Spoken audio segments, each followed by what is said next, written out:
Promotional consideration paid for by the following. Turn snack time into fun time. The great mouth-watering flavors in one convenient pack.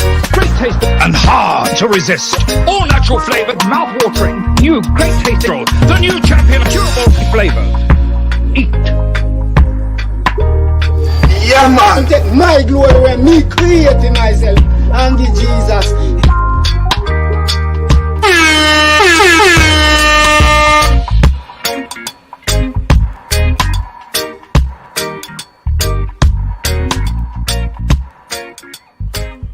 May you mash up this food, you know.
Has an opportunity to do something no one in AEW has done.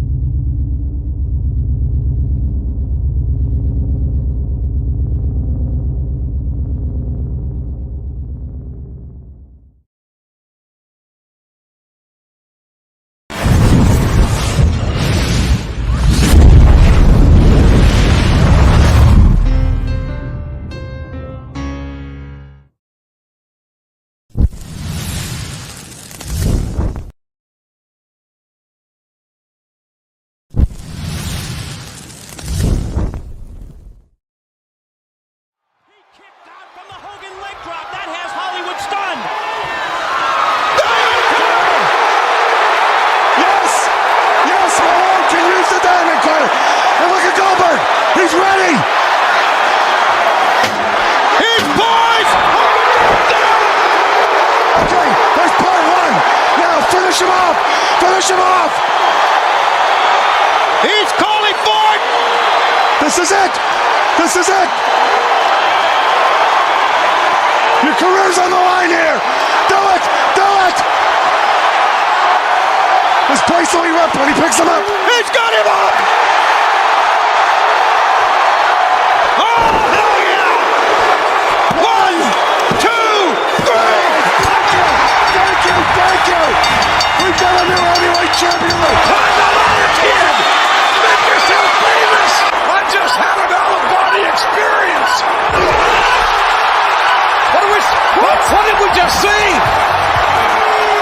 What did we just see? He got him in a power slam! He got him in a power slam! He got it! Simmons got it! Simmons has won the match! Simmons is a champion! I've always maintained that reality is for people who can't face drugs.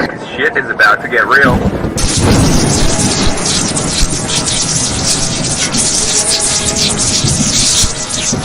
You get to see knee deep. Shit. Look at the stare of the champion against the challenger. What? And now, Straight Talk Society presents Wrestling with Reality.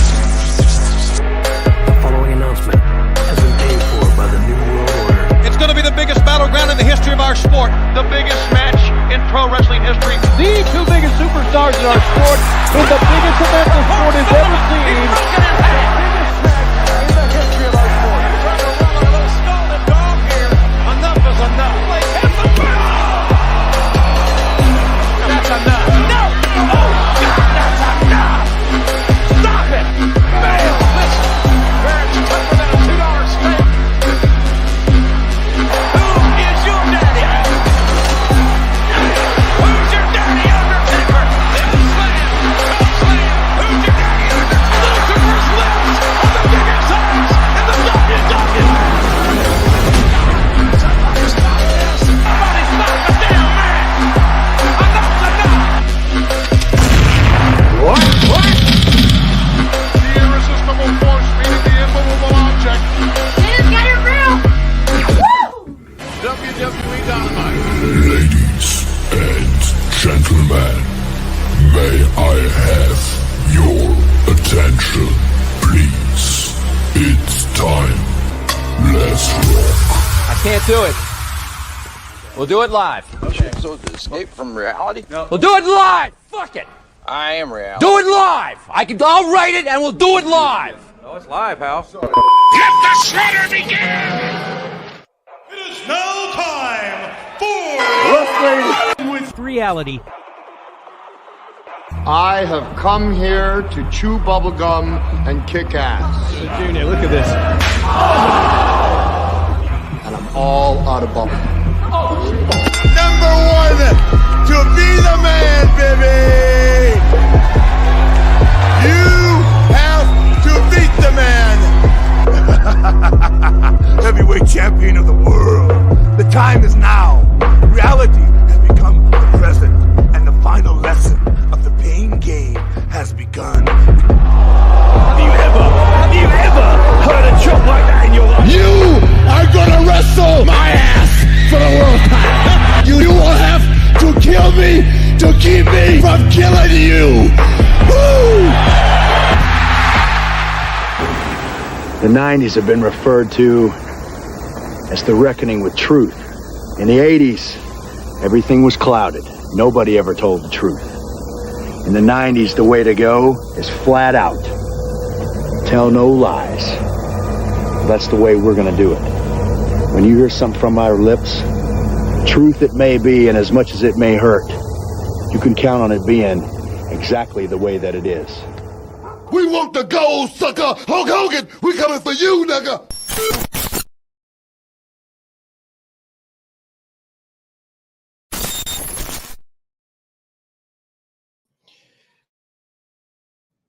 Oh yeah, YouTube, we are coming for you in words. What's up, Straight Talk Society? This is your host Trevor, and I am back with another episode of Wrestling with Reality. And always with me, the host, the co-host with the most, producer extraordinaire, Venkat in the building, on time, I might add. What's up, Venkat? What's going on, Trevor? Oh man, I can't call it, man. Busy day at work. Oh my goodness, it's been so busy. Oh, let me do that. I just love this. I love this logo so much. I just, it's amazing. Yeah, really busy. Freaking awesome logo. My God. Really busy day at work, but that's to be expected, especially whenever I get around my vacation time. It always gets extra busy for me. So anyway, we have I don't know if MD will be on later or whatever, but he's probably still working. But we got a metric F ton of stuff to go through today. I have 81 slides, and that's no lie. And that was with me cutting out about 10. This week in wrestling was crazy. So we got to get going. So let me let's see what's going on in the Federation.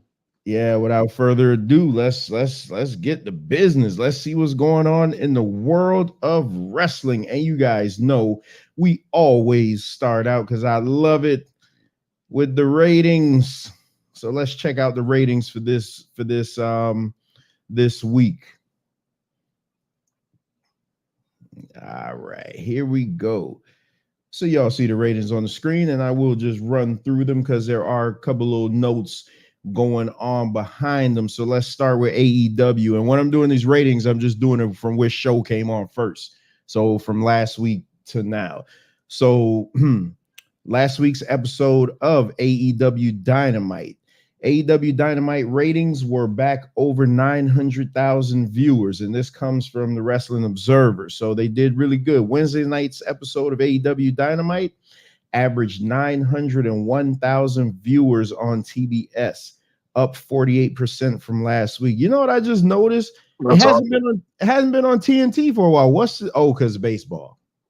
Okay. Right. There you go. No, because baseball was on TBS last week. So why is it not on TNT anymore? When did that change happen? I don't know, but they seem to be doing well here. 900. Yeah, 901,000. This is up from 12.6. This is up 12.6% from 2 weeks ago when Dynamite last aired in that time slot. This is the show's second largest audience total since July 19th. Dynamite drew a 0.31 rating in the 18 to 49 demo, up 19.2% from last week and up 10.7% from 2 weeks ago. This matches the highest rating Dynamite has done in the demo since August 19th. So that's good for them. They seem to be trending upwards in that respect. And I will go through a couple matches from Dynamite after this. So let's go to the ratings for SmackDown. This week's SmackDown, and this comes from WrestleNomics. This week's episode of Friday Night SmackDown had 2.254 million viewers on Fox. This is down from the 2.417 million viewers they did a week ago. SmackDown pulled in a 0.59 rating in the 18 to 49 demo, which is down from the 0.62 rating 1 week ago. Brandon Thurston at WrestleNomics reports. And that's not bad. That's not bad. I'll take that any day. Yeah, the only thing I can see different from that is the needle mover Roman Reigns wasn't on the show. I mean, that was didn't need him. Didn't need him. That was the only difference. So let's go to AEW Rampage. AEW Rampage, Friday night's episode of AEW Rampage on TNT pulled in 342,000 viewers. They drew a 0.11 rating in the key demo in the 18 to 49 demo. Last week's show did 407,000 viewers with a 0.14 rating in the key demo. And this comes from Brandon Thurston from WrestleNomics. So the AEW Rampage, I mean, I'm not going to sit here and lie and say that I watch it. I doubt I watch more than one episode. It is what it is at this point. It looks to me like their sweet spot is probably going to be around 400,000. Yeah, that would be safe to say. It's the lowest rated show of all the shows. I mean, I don't know. So do they still do Dark? Is that just no? That's gone. All Dark and Elevation, all that's gone. Oh, right. So it's these three shows now. Oh, okay. Yeah. Didn't know that. It's probably something I should have known. Let's go to Collision. AEW Collision, Saturday night's episode of AEW Collision on TNT pulled in 518,000 viewers, up from last week's 504,000 viewers. The show drew a 0.16 rating in the 18 to 49 demo, up from 0.14 in the key demo last week. Again, and these numbers come from WrestleNomics because I like WrestleNomics. Brandon Thurston, there's no fluff. He doesn't try to spin a narrative. He just gives you the numbers. So AEW Collision went up 14,000 viewers. That's a good sign. Yeah, it's a good sign. It would be better if it's a little bit more than that. I mean, yeah. It'd be they got WWE. They got WWE coming up in 2 weeks, but that's a Saudi show, so that's going to be in the daytime. So they won't. Thank God. Won't suffer I love those international shows, man. Yeah. They should do everything international. Yeah, they won't. What's the event title? They keep saying Saudi show, but what's the event? Isn't it Crown Jewel? Crown Jewel. Okay, yeah. Yeah, they or Sweet Saudi Blood Money, whatever you want to call it. I mean, so all right, so okay, so we got the highs, so now let's go to the lows. Oh my God. Monday Night Raw. This week's episode of WWE Raw drew 1.476 million viewers on USA Network. This is down from the 1.483 million viewers the show did last week. Listen, cry me a river with the Monday Night Football thing. This is insane. SmackDown got 2.2 million. Raw got 1.4 million. They almost doubled them by 1 million. Right.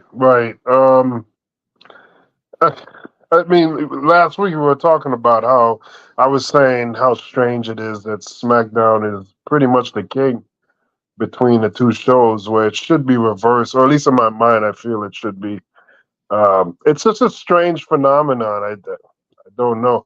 I mean, you could say maybe Roman Reigns and all. I don't know. Maybe it's the theory that you have, where SmackDown is a tighter show, a shorter show. You get right to the point. So maybe that could be it. This week's Monday Night Raw, last week Monday Night Raw, I raved about it.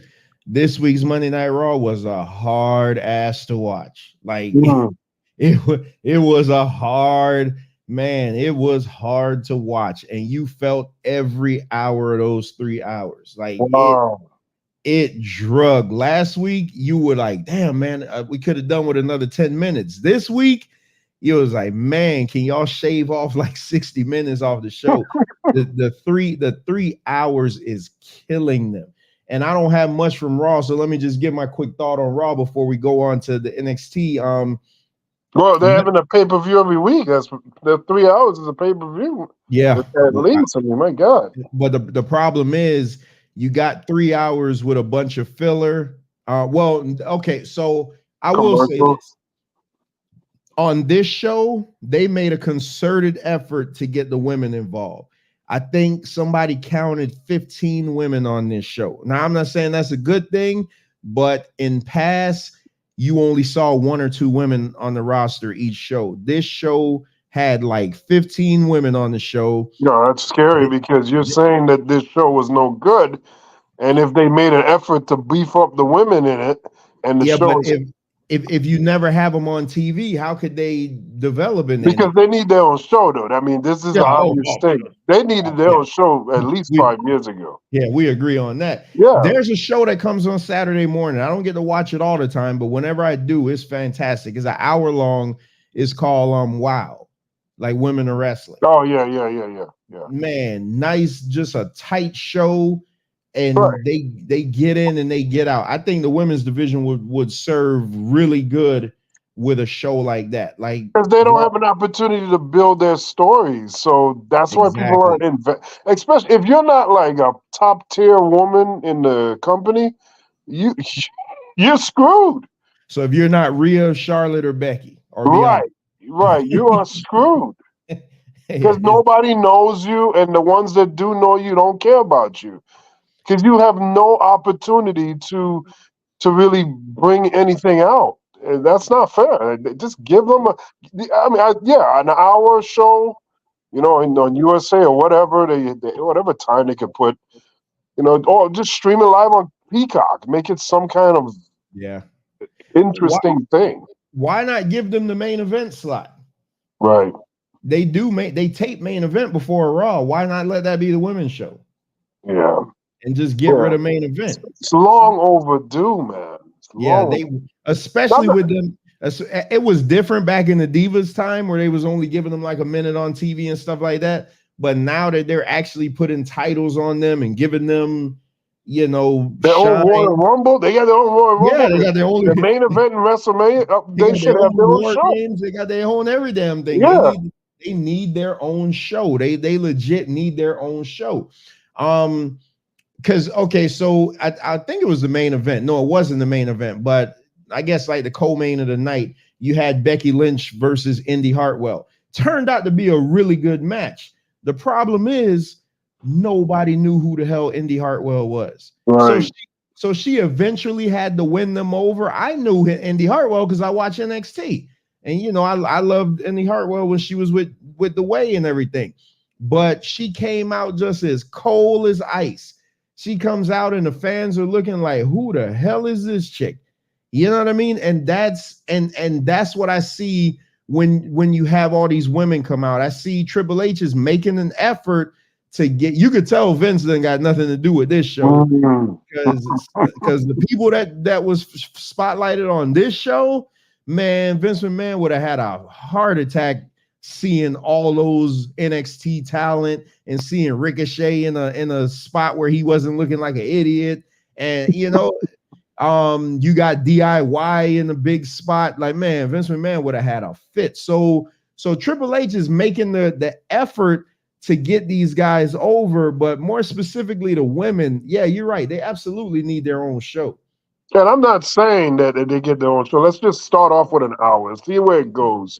Yeah. But then they could still have the minimal presence on Raw just to, you know, point people to that women's show. Have them have occasional, you know, a match or two or segment in the back just to keep the women in the consciousness of the regular main fans. But they need their own little thing. They need to wrestle in front of a crowd. Yeah.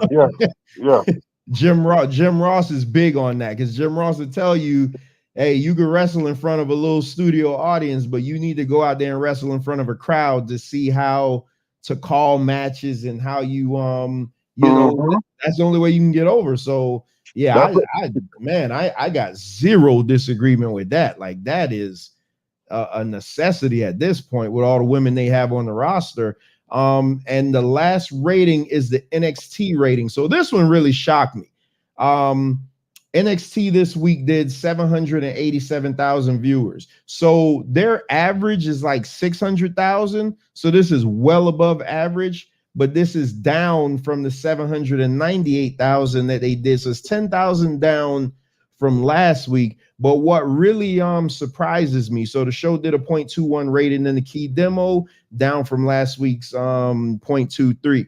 So what really surprised me though is that this show was billed as the Halloween Havoc show, which again, I'll get into later.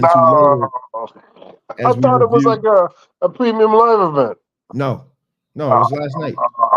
They spread it over 2 weeks, and again, I'll get to the review of that show as we go into the individual shows. But that's what shocked me is that that event, well, it's spread over 2 weeks. So they did night one last night, and they'll do night 2 next week. But it just surprised me that the rating actually went down for what I thought was a really good show. I mean, on NXT level, it's not NXT Black and Gold level, but nevertheless, it was a really good show, which, you know, I got a couple of thoughts on it later as we get to it.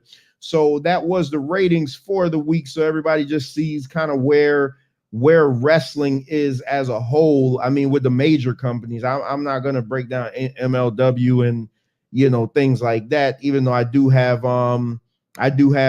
stories on 2 promotions later on in tonight's show. So let's move on. So let's get into the AEW. Let's get into the AEW Dynamite review. So this is my quick thoughts from last week, and I thought the show like wasn't good at all. Like I just thought it was just a subpar show. But this, even the main event. Oh God! Hold on. I'm gonna get to that main event and this. But I thought this match was great. Pentagon. That was the opening match, wasn't it? Yeah, this was the opening match. Pentagon versus Jay White, which Jay White is awesome. Jay White is easily becoming one of my favorite bad guys. He reminds me of what CM Punk used to be. Just not necessarily that he was overpowered, because he obviously can't overpower everybody, but he was just that smart slime ball heel that would just hit you at just the right moment. So I'm really enjoying his work that he's doing, and I think him and MJF are going to tear the house down whenever that pay-per-view is. I don't know when it is, but okay. I think they're going to tear the house down. So I gave that match a 4. It was really good, but it would have been better on pay-per-view. And it was like way too much outside interference, man. Like, my goodness. Yeah, I hate that type of stuff. I mean, I felt like, I'm like, man, y'all, I was like, literally, y'all might as well just make this like a 6-on-1 match. For real. It'd just been better off that way. Just make it a 6-on-1, a handicap. But it's funny because we're going to get into a match later that did the same thing, and I thought it was fantastic. That's why I hope MD comes on so he could hear me say this, because this will probably be the first and last time he ever hear me give this guy credit. But oh my goodness, I thought that was fantastic. So there you had another match. I thought it was just WWE that does this craziness where you have to beat the champion in order to get a championship match. Oh, that's ridiculous. I think that's so stupid. Yeah, it is ridiculous. AEW has the perfect tool. They show each competitor's win-loss record when they come. Exactly. So why not just be like, hey, this guy's on the five match win streak. They deserve a title shot. How easy is that? Oh yeah. So so you had AEW champion Hikaru Shida versus Emi Sakurai. And I liked how they build this match. I like how they worked it. So apparently Emi Sakurai is her teacher, is her sensei, basically. So they built it as student versus teacher match. So they kind of worked it like as if Bruce Lee was to go against his teacher. And the teacher's like, I taught you everything you know, but not everything I know. So they worked a really good match, man. I thought it was pretty good. Not the best women's match I watched this week. We'll get into that later, but I thought this was pretty good. And again, because everybody thinks I hate AEW, AEW has fantastic wrestling. Fantastic wrestling. And I don't think this was any different. I really, really like this match. So on this scale, though, I got to give it a 3. And the only reason I give this match a 3 is because I felt like they held back, and I hated the stupid, if you beat the champion, then you get the championship match. Why not just make it the damn championship match right then and there? Like, I just thought that was crazy. Yeah, it's kind of silly to even do that. It's a very lame way to do that. Oh, hold on. All right, MD, take your time.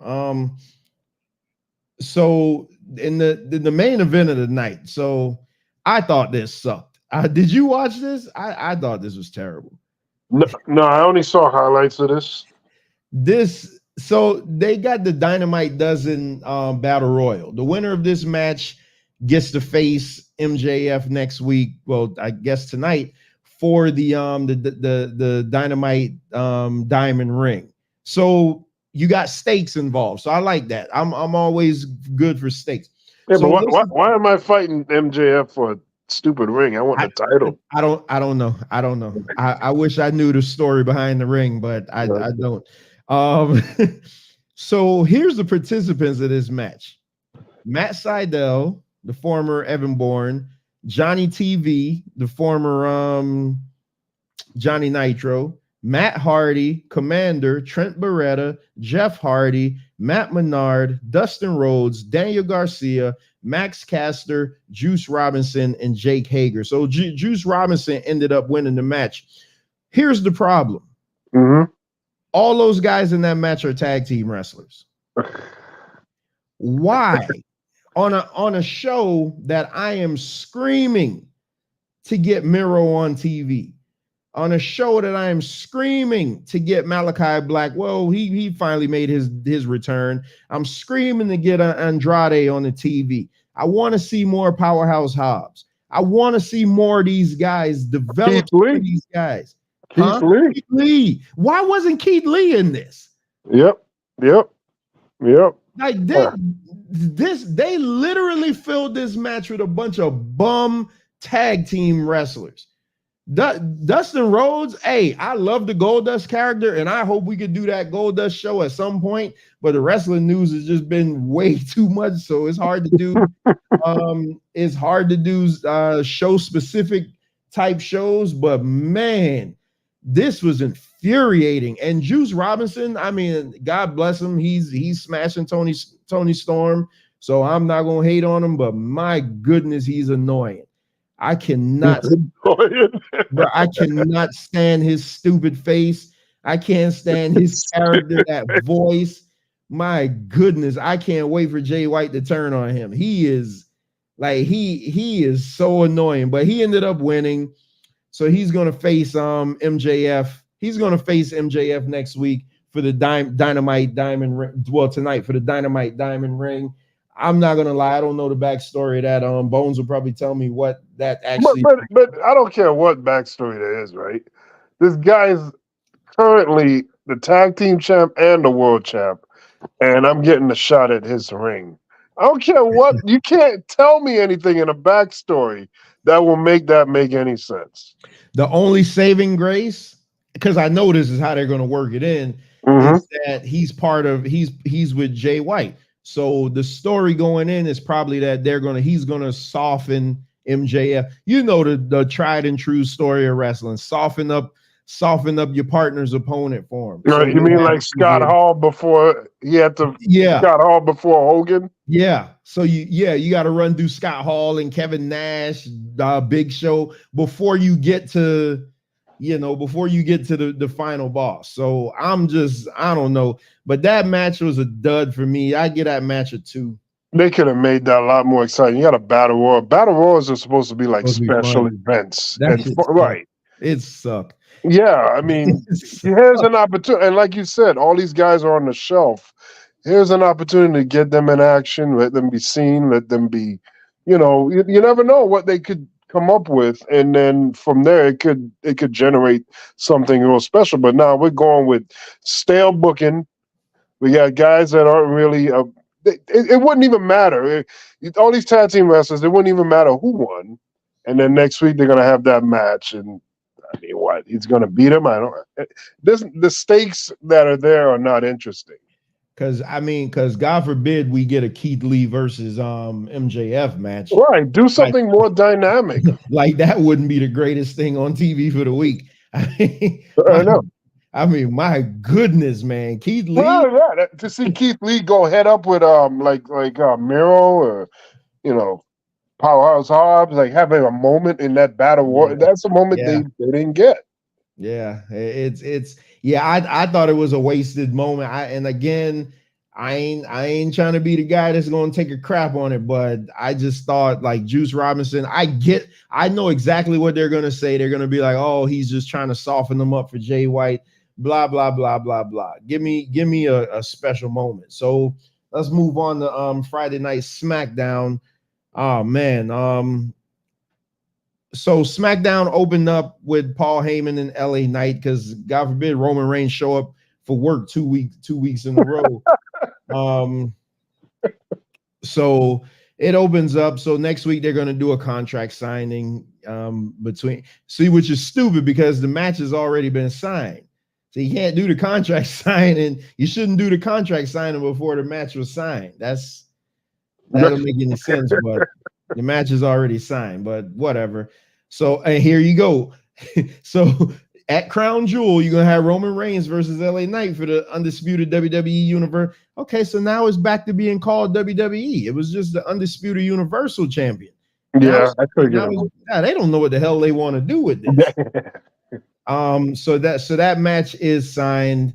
I don't know how I feel. I don't know how I feel about it taking place at Crown Jewel versus taking place at Survivor Series, perhaps. I probably would have liked LA Knight to be at Survivor Series more so than Crown Jewel. This is gonna be last year at Crown Jewel, wasn't he facing what's that Logan? Guy? Yeah. See, so Logan wasn't gonna win, and I think this is setting up because at Survivor Series you may have a big return. Okay, I'm wondering why the hell this thing's so small. So Captain Charisma comes out, John Cena, and he says one of the most interesting. That's Christian's name. Yeah, well, Cat Christian is the real Captain Charisma. John Cena says one of the most interesting stats that I was shocked when he said this, and I still haven't gone and looked for it. John Cena said that his last televised win was in 2018. He has not won a match on TV in 2,000 days. That's not true. Unless he means singles. Yeah, because remember, singles. Okay, because you know they won that match, that tag team match. Yeah, when he came back. Yeah, but that's crazy, man. Like, I mean, for us to like to say that he's burying people, my goodness. But then a lot of that too is that he hasn't been around, so that's kind of like. That's like Roman Reigns being champion for 3 years, but he's really only been on TV for about 6 months. Exactly. But claiming to be the best.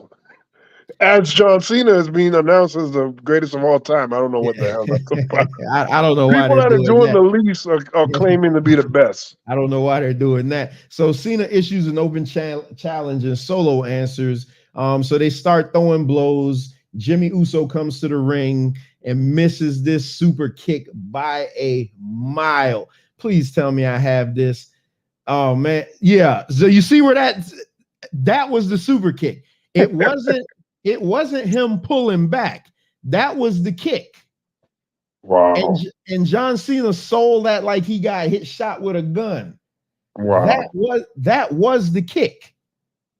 They need to stop doing those super kicks. I'm so sick of that. He missed that kick by a mile. And again, you always watch wrestling through the eyes of kids. My daughter said, "Daddy, he didn't even touch him." I said, I can't believe this. I said, I really cannot believe this. I wouldn't have sold nothing. I would have like backed up a little bit and made him do it again. Like that. He looked like he was ready to fall before he got up with the kick. That's the kick. That's not. I didn't get a picture of him pulling the kick back or anything. That is the kick. And you can see he missing by a good two feet right there. Just crazy. Maybe this is because he got hit before and he got hit a little too hard and he probably told him in the back, "Hey, look, man, you got to pull that kick back a little." Yeah, I guess so. It has to be. So Jimmy Uso goes outside of the ring and then this ninja jumps out and attacks him. Everybody it has to be a ninja. It's always a ninja. Everybody could have saw that this was coming a mile away. Is Jey Uso so completely making the stipulation, rendering it meaningless. This is horrible. I mean, how many bad angles are they going to pull here? This is over. How many? I told you that the Bloodline story been dead for me. But I mean, how do you overdo this nonsense? You're not shocking anybody here. Jey Uso is doing so good on Raw. Why not just leave him alone? Just let it be. No. Just leave him alone. Let it be. This guy said he was leaving. It's not even 2024. He already done left, came back. I mean, he said he was leaving altogether. WWE and everything. They didn't even sell that part of it. Yeah. So in the list of terrible promos, we got Batman on here.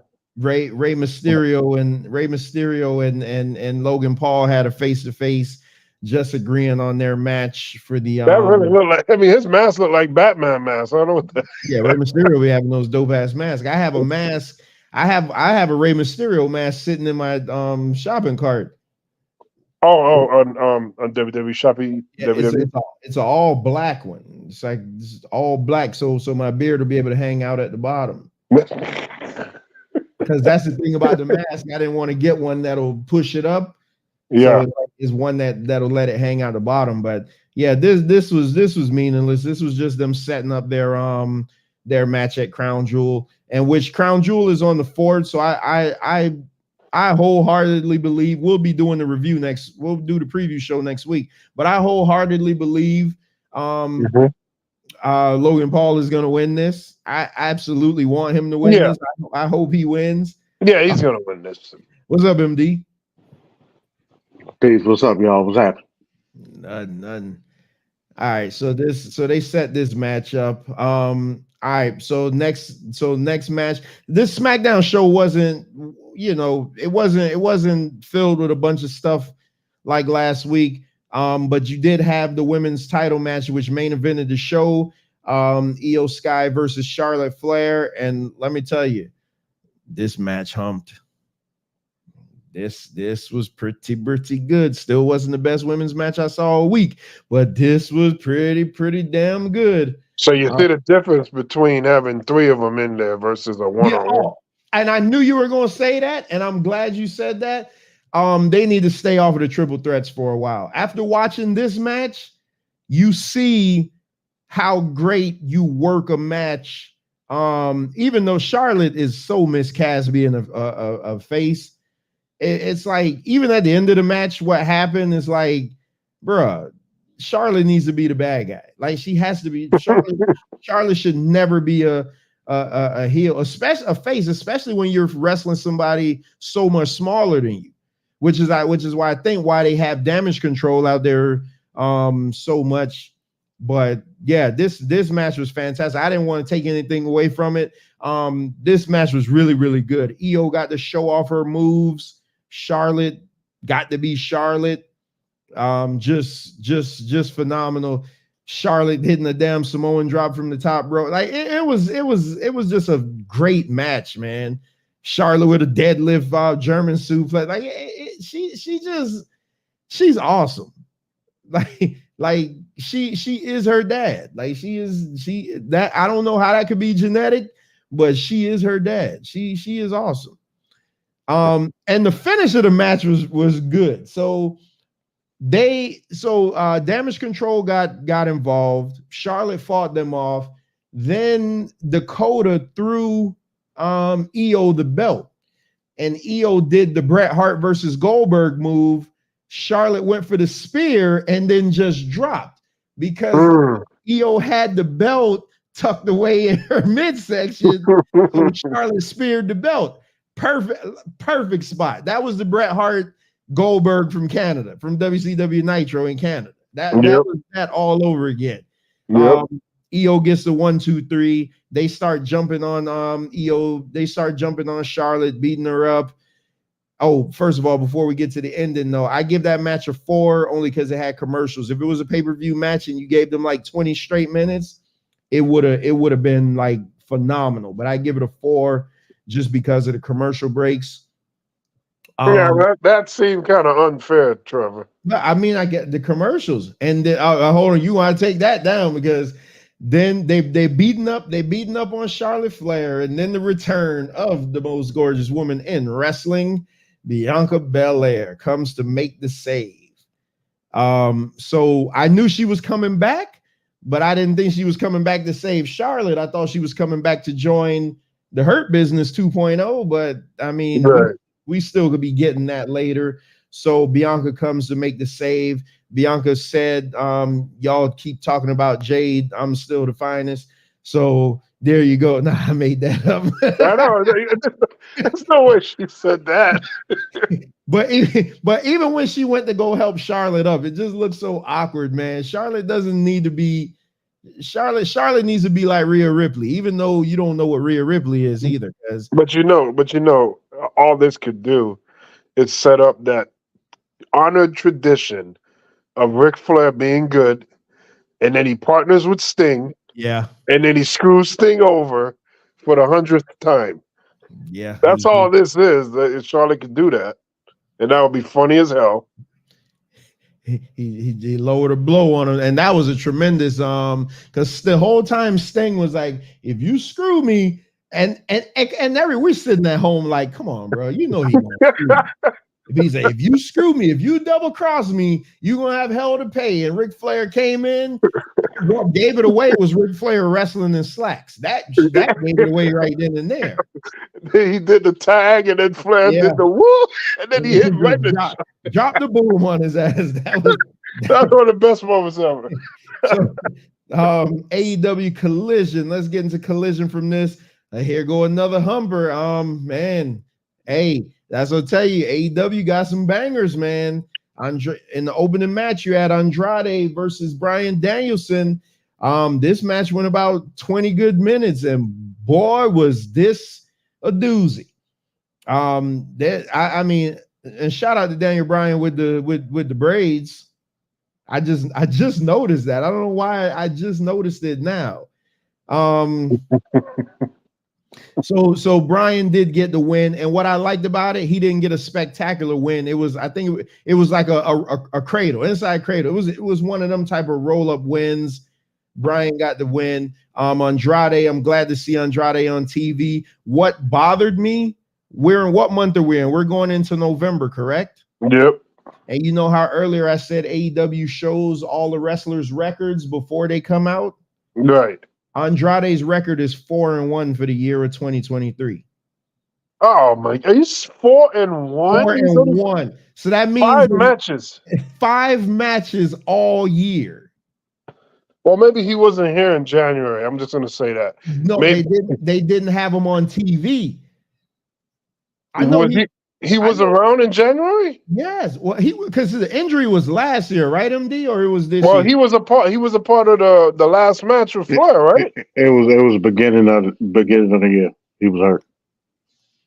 Oh, okay, so yeah, he must have missed significant time. I'm just gonna. He couldn't have missed more than 2 months, 2 or 3. Hey, you know what? This is the year where he was trying to get out of his contract so he can go back to WWE. So they, right. And so here's another one. Miro had a match later on. Andrade was in trouble for the backstage fight. Yeah. So Miro was another one who wrestled on this card. Miro's record is 5-0. Again, wow. But I've been crying like, wow. Y'all hype this up to, I'm not saying y'all mean just in general, y'all hype this up as, oh man, I got this guy from WWE, this guy from WWE. They're going to come over here and they're going to make so much noise. Collectively, they don't even have 10 matches together for the year. That's insane. Well, it's no excuse for Miro, but you got to remember, Andrade, he go back and forth to AAA. But wait a minute. Are we saying that Miro is at fault here? No. I'm saying, yeah, I'm saying there's no excuse for Miro because Miro ain't doing nothing. He's not doing indies. Miro just there. At least Andrade, taking other bookings. You know what I mean? I just don't understand. A big name like this can't be utilized. Exactly. It doesn't make sense to me. He must have something going on that maybe he's just not working a lot. Or I don't know. Yeah, he don't want to be there no more. I'm trying to find a way. Around it. So I'm gonna say this because now I'm about to shit on this. Last week it was Gunther. This week I don't even have to go no further. The greatest wrestler of all time of the week is Bryan Danielson. I mean, it ain't even close. This guy is friggin' awesome. So he's your wrestler of the week. The greatest wrestler of all time of the week is Bryan Danielson. Well, stop saying all time of the week. It's the pun that makes it more. Yeah, you got that's okay, Cena. Okay, Cena. Yeah, that's the whole gimmick. He's the greatest wrestler of all time for the week. So, in the dumbest damn thing in the world. So this match is over. They're shaking hands, and the lights go out. And I'm not talking about lights go out like I'm not talking about like lights go out like Undertaker, doom, then they come back on. These lights was out for 45 seconds. Oh, that's a long ass time. That's a long time. You knew somebody was coming, but when WWE's gonna do a lights out gimmick, they already have the guy under the ring waiting. So the minute the lights go out, he's in the ring, up to business. They had the lights out for like 45 seconds. You got to go watch this. And then they did it twice to make it even worse. They did it twice. And lo and behold, who shows up? Oh, I do give this match a 4 though, just because it had commercials. But there you go with that one. Lo and behold, Malachi Black returns to hit Brian with a black mass, which is awesome. This is going to be a great feud. If this is where they're going, this feud is going to be great. This feud is going to be great. So but that's not it. So you would think that he would just leave. So my 2 questions: where the hell did Andrade go? And secondly, why did they have to turn the lights out for the second time? And it just another 45 seconds. And you got the announcers trying to sell this. Like, somebody had to have messed up. They messed up somewhere. Oh man, what's going on here? What's going on? What?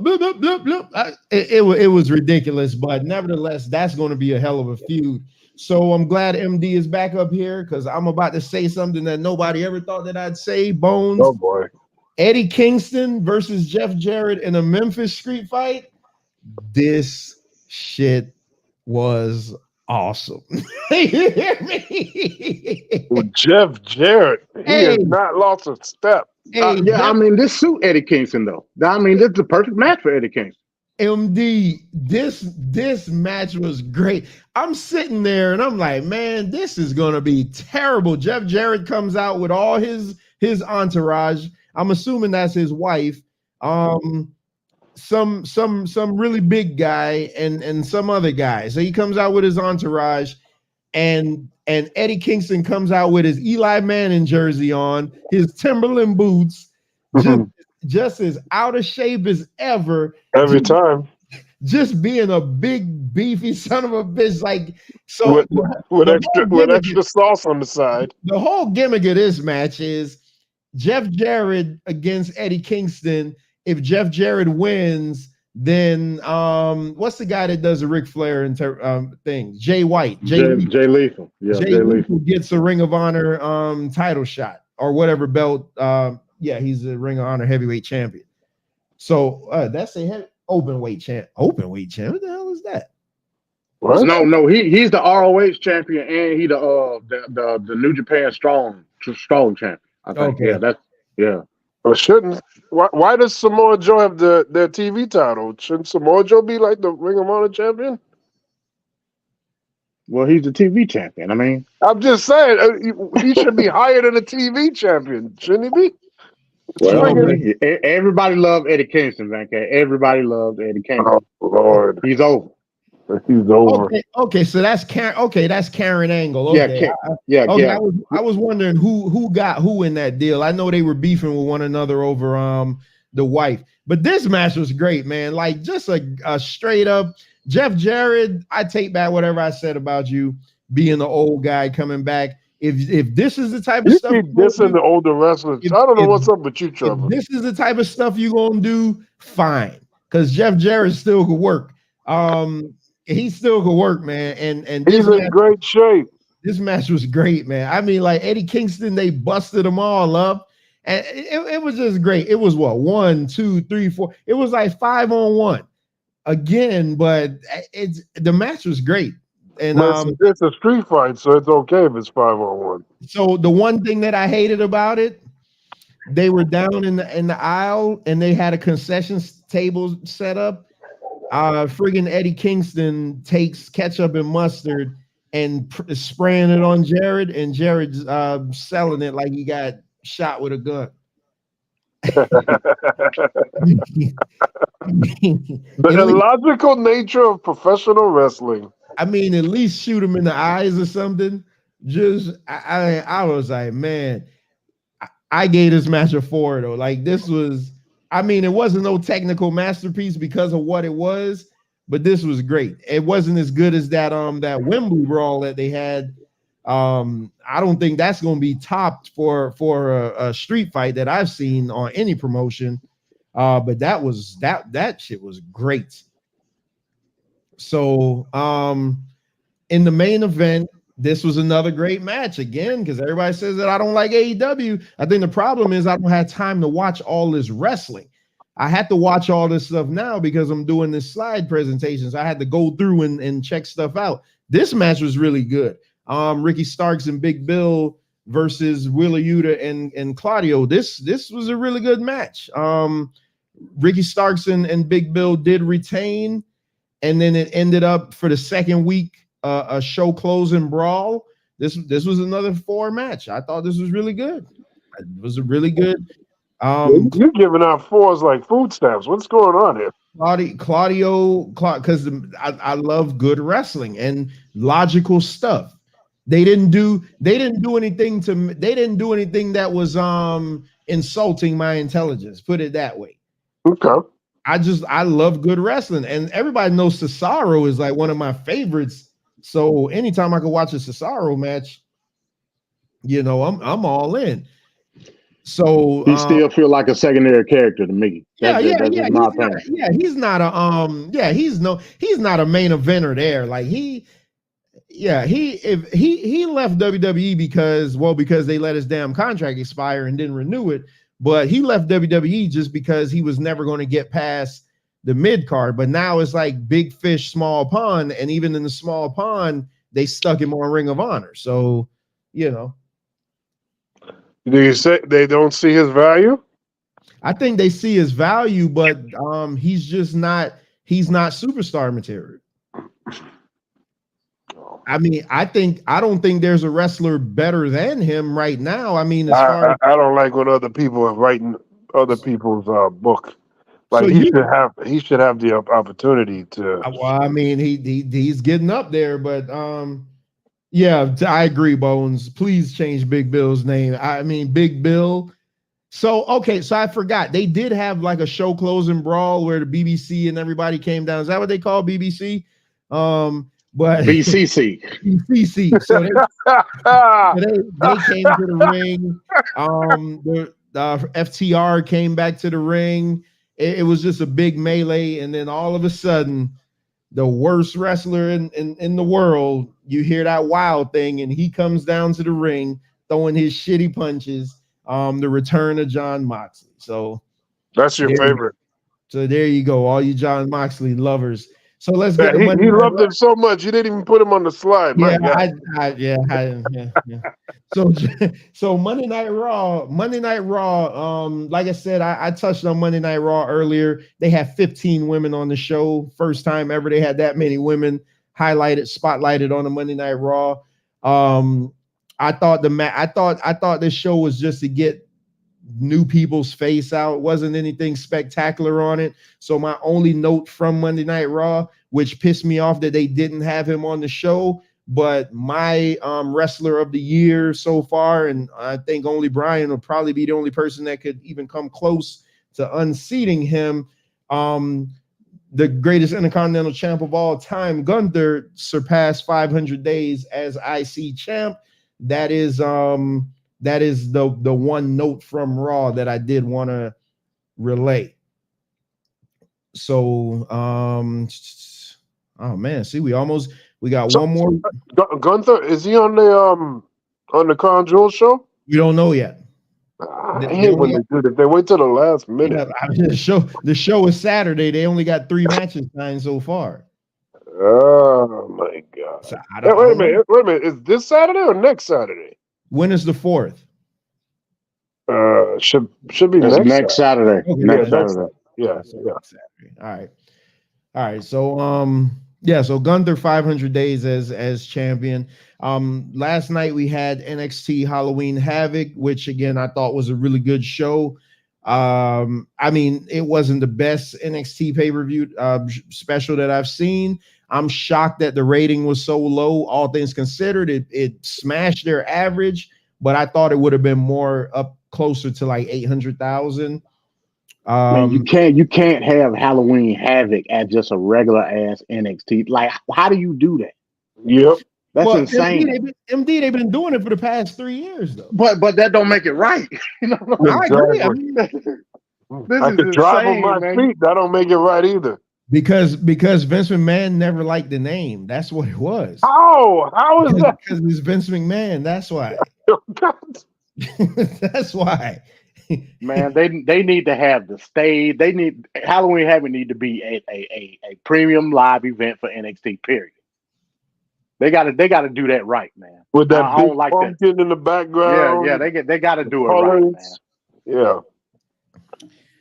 All right, so I'm gonna run through this summer. You guys didn't watch any of this, did you?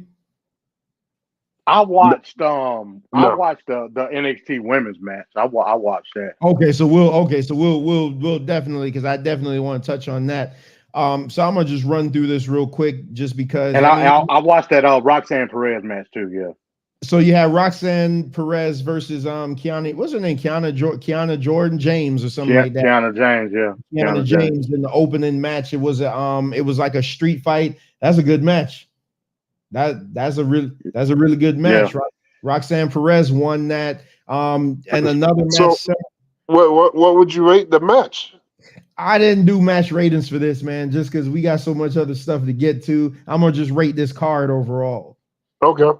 Yeah, this is a really good match though. So you had a similar match to that later on in the night. Blair Davenport versus top 5 greatest white derriere in wrestling, Gigi Dolan. I can't wait the Bones to respond to what I just said.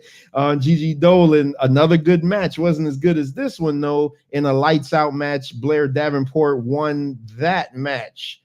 So Roxanne Perez, so they had like a kiddie pool at the side, and look at that knot on her head. Like she felt that match at the end. Yeah, they had random stuff all over. She did the side Russian leg sweep on the kiddie slide. I was like, what the hell is going on?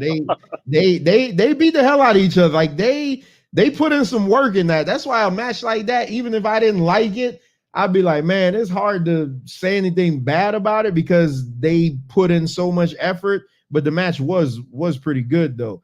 Blair Davenport did beat Gigi Dolan. That was just a regular run of the mill, nothing too major. So you had the semifinals of the NXT Women's Breakout tournament.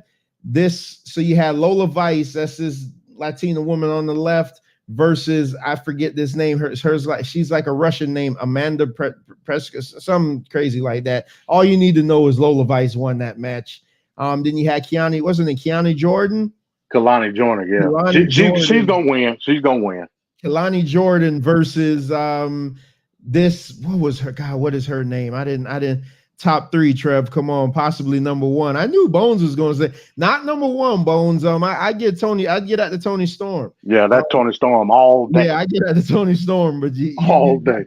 You about to throw me all off track now. So So it ended up just like we figured. Kelani Jordan versus Lola Vice. They're gonna go at it next week on night 2 of Halloween Havoc. So they had their nice stare down, which there's 2 nights of it. Yeah. Next week. Next week is the next one. So I thought this was so contrived because you could tell they were running out of time because Lola Vice won. And she rolled out of the ring real quick. Kelani comes down the ring, already had her fist up. So they could do their pose in front of the contract. So, and the winner of this match gets a title shot. But MD says Kelani's going to win. I'm going to just go with Lola Vice just because to me, it's a title opportunity, sir. Just look at her. I mean, that's all you got to know. And title opportunity. And she's with Elektra Lopez. So, I mean, you can't go wrong there. All right. So you also had the in-ring debut of Lexis King. Lexis King, for those of you who don't know, that's Brian Pillman's son. He did his in-ring debut. Nothing major to write home about. I do like his finishing move. He kind of drapes you in the ring ropes like Randy Orton does. It's basically a crossroads in the ropes. That's all it is. Using the ropes, yeah. So his storyline though, because they've been doing the whole lead up as to why they're not calling him Brian Pillman Jr. Again, I'm not going to say he lying, but I get it what he's saying. When you have such a famous dad, it's hard to get out of their shadow. So he basically was saying that's the reason he changed his name. Because he don't want to be. He can't change his face. I mean, he looks just like Brian Pillman to me. Yeah, but what does that mean? Yeah, I read something that it's a mix between his sister's name, one name Alexis, and the other one he was explaining it. Yeah, in he the interview. Explained it. That's why I'm not going to say that he's lying, because him being Brian Pillman Jr. in AEW got him nowhere. So maybe this, I don't know. He got a pretty decent look. He's nowhere near his dad. Let's just call that what it is right there. But maybe that's the problem. He wants to get away like Dustin Rhodes. We always hear Dustin Rhodes talk about is he always in Dusty Shadow. You watch the Cody documentary. He's at his wrestling tournament trying to win state, and the guy's asking about his dad. Like, so I can see why they want to try to get out of the shadow. I mean, time will tell. He wrestled a ham and egger, so it was just a showcase match. He got like 5 good minutes just to show off his moves. The only thing I didn't like was Booker T on commentary. Booker T made it a point, and I don't know why they let him say this. And I don't normally get, you can say whatever you want. That don't normally bother me.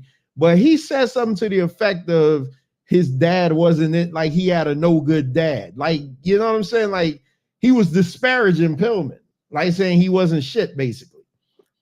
And I didn't like that. I didn't stuff like that is very problematic, especially when you got somebody dead. Yeah, and I was like, it wasn't even the dead part that bothered me. Hold on. Wait. We got a guy by the name of Christian Cage doing a whole stick about that. I know that. And Brian Pillman Jr. would have been great. Your dad is dead. I don't like that either.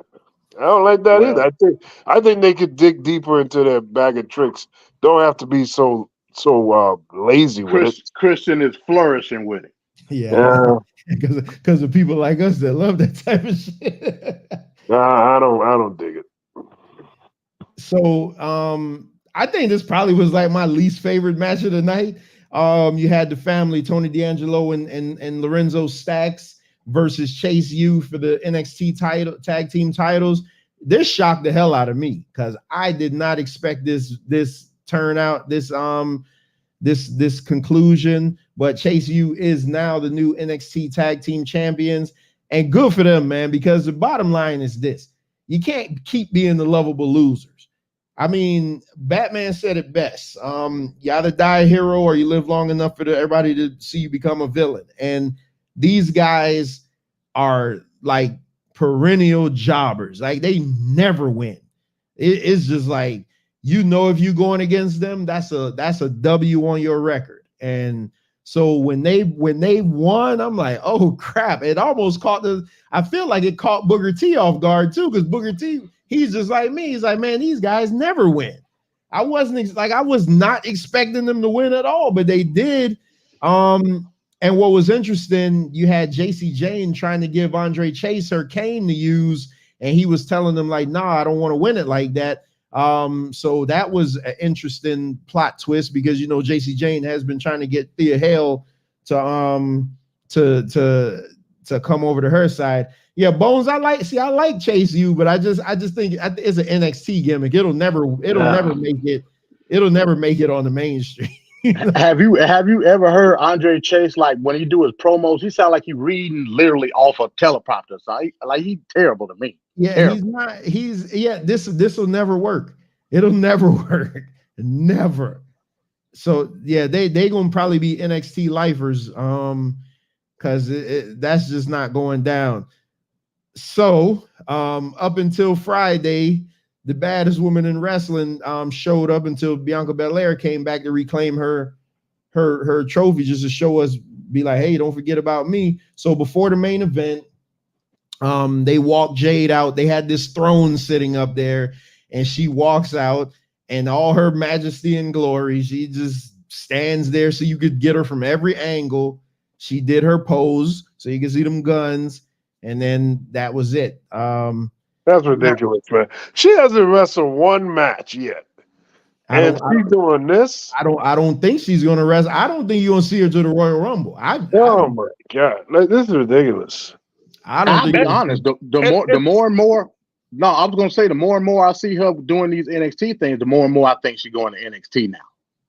Because remember, she did the TV thing and was saying it's time and all of that. Now they got her like doing an actual appearance in NXT. So MD, I would have agreed with you had this next finish not happened, because I thought that at the end of the night, Jade was going to come confront Becky, but lo and behold, plans change, pal.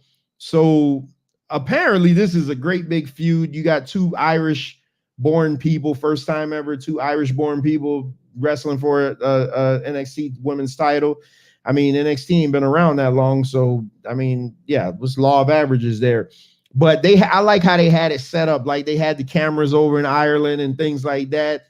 So you had Becky Lynch versus Lia Valkyrie for the NXT Women's Championship. And I like how they had Becky walk from the backstage, just, showing almost like the Goldberg thing minus the security, just walking from the backstage, and then they follow her. Now, I don't know what happened here because I was watching this whole thing intently, and they did the ring announcement. Oh shit, I didn't put that slide in. They did the ring announcement where they had Alicia Taylor announced them, and then all of a sudden it went to commercial, and when it came back, it seemed like they were 2/3 into the match. I didn't know what the hell happened. If my TV jumped or what, I don't know. I don't know what the hell happened. They're probably a mix-up in production. Probably they didn't have enough time. They had to go to commercial break. They ain't have much of a choice. Yeah, that's the issue with having a Halloween Havoc. Yeah, on NXT. They gotta time these shows better. But so y'all heard me. We had 2 women's title matches this week, and I said that none of them were the best ones. I thought this match was great. This match was great, and y'all know all the shit that I give Becky Lynch. I give Becky Lynch a lot of hell for her being sloppy. This match was really, really good. What about the finish though, Trevor? The body of the match was good. I said the body of the match was good. The finish was not good. I feel like they rushed the finish, and that could have been a timing issue because remember how quick it went off. Like it just went into something different. I know they got the overrun, but whoever timed it, like you probably didn't need. They had a backstage segment with Carmelo Hayes. You didn't need that. That could have went to this, but it did end up where Lia Valkyrie with the shock victory. Because I went to Twitter after this show, and nobody thought this was gonna happen. I thought Becky was gonna retain and wrestle Xia Li, because that was seen to be her next feud on Raw. Is that Xia Li is looking for a title shot, unless now Xia Li is going to get back to NXT, which she probably should. So NXT Halloween Havoc, I give the show overall a 4, just because we can't go halves. I would have gave it like a 3.7, but because we can't go halves, I give it a 4 because I thought it was a really good show. Yeah, so Chris is saying it was a time issue. It was supposed to be done at 10:08 and it went to 10:16 because it looked like it was rushed. When I looked at it, I'm like, man, something just seems so off with this. They rushed to the finish. And another thing I didn't like, there was a spot in the match where both of them were down and the ref came over to check on Becky, and my goodness, you would have thought they were going over a breakfast order. Just blatantly on the camera, just talking, setting up the next spot. I'm like, yo. You could hear all that?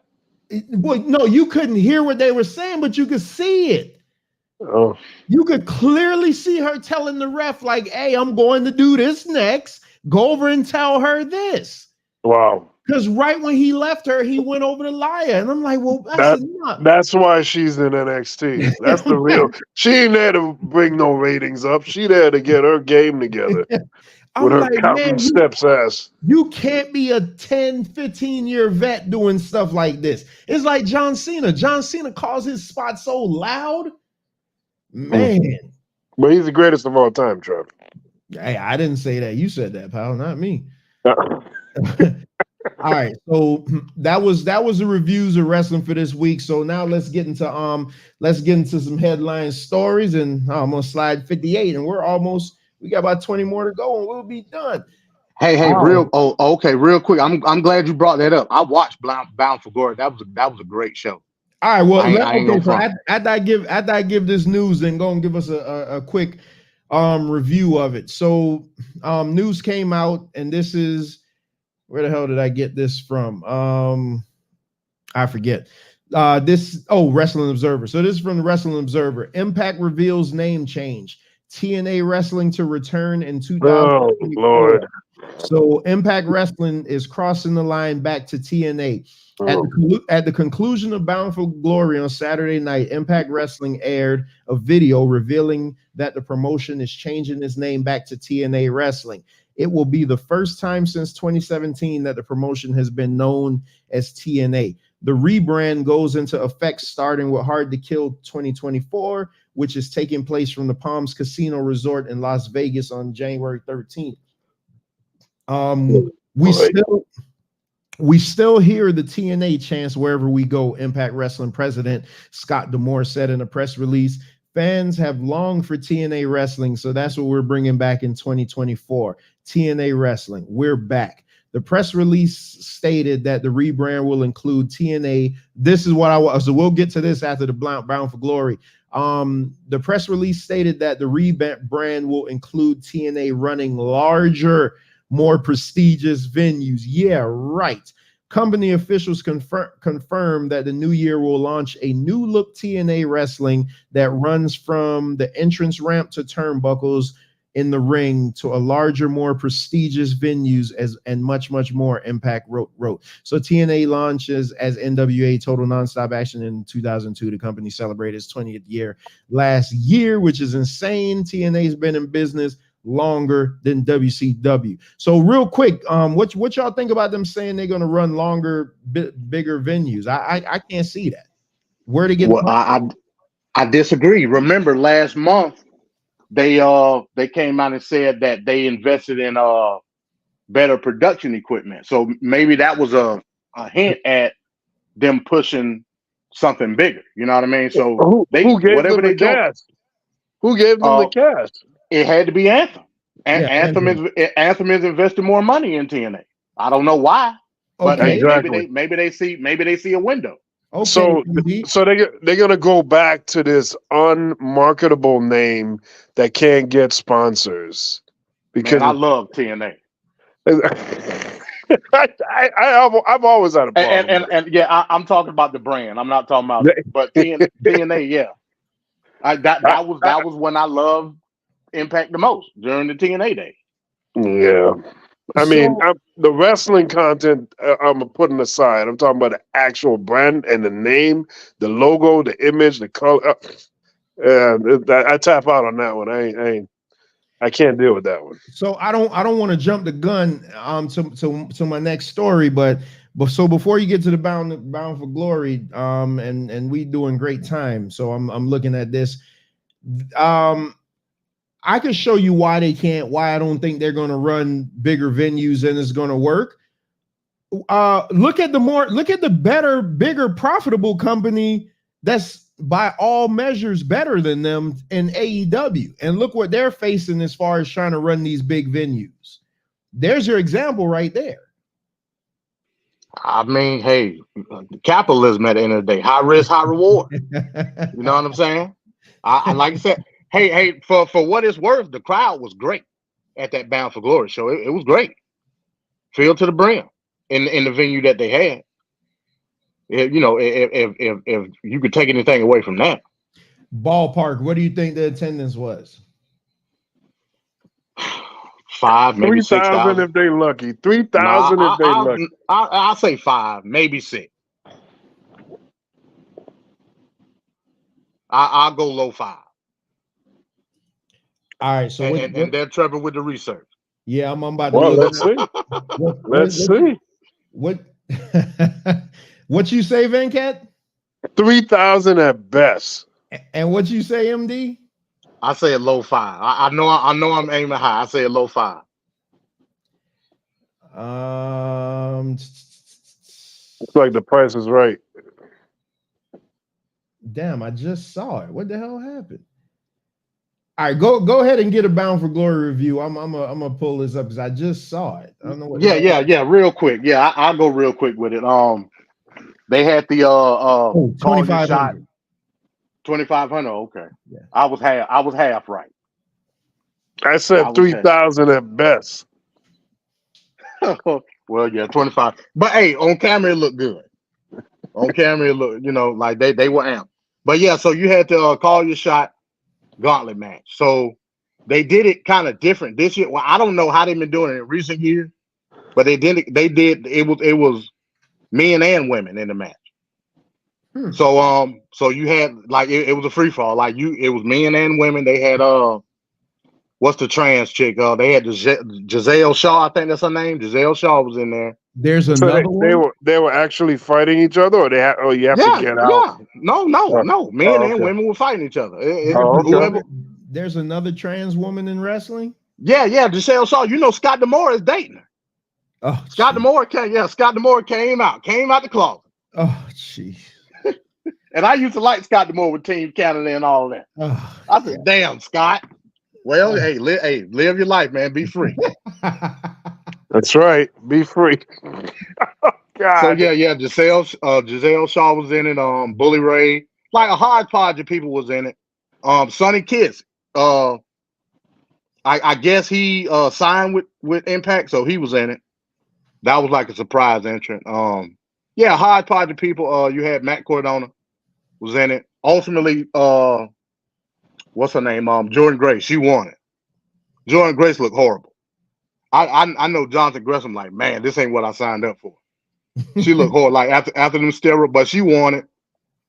So she get to call her shot. She get championship of her choosing and all. And I like TNA's gauntlet because at the end when it's only two, it go to pinfall or submission.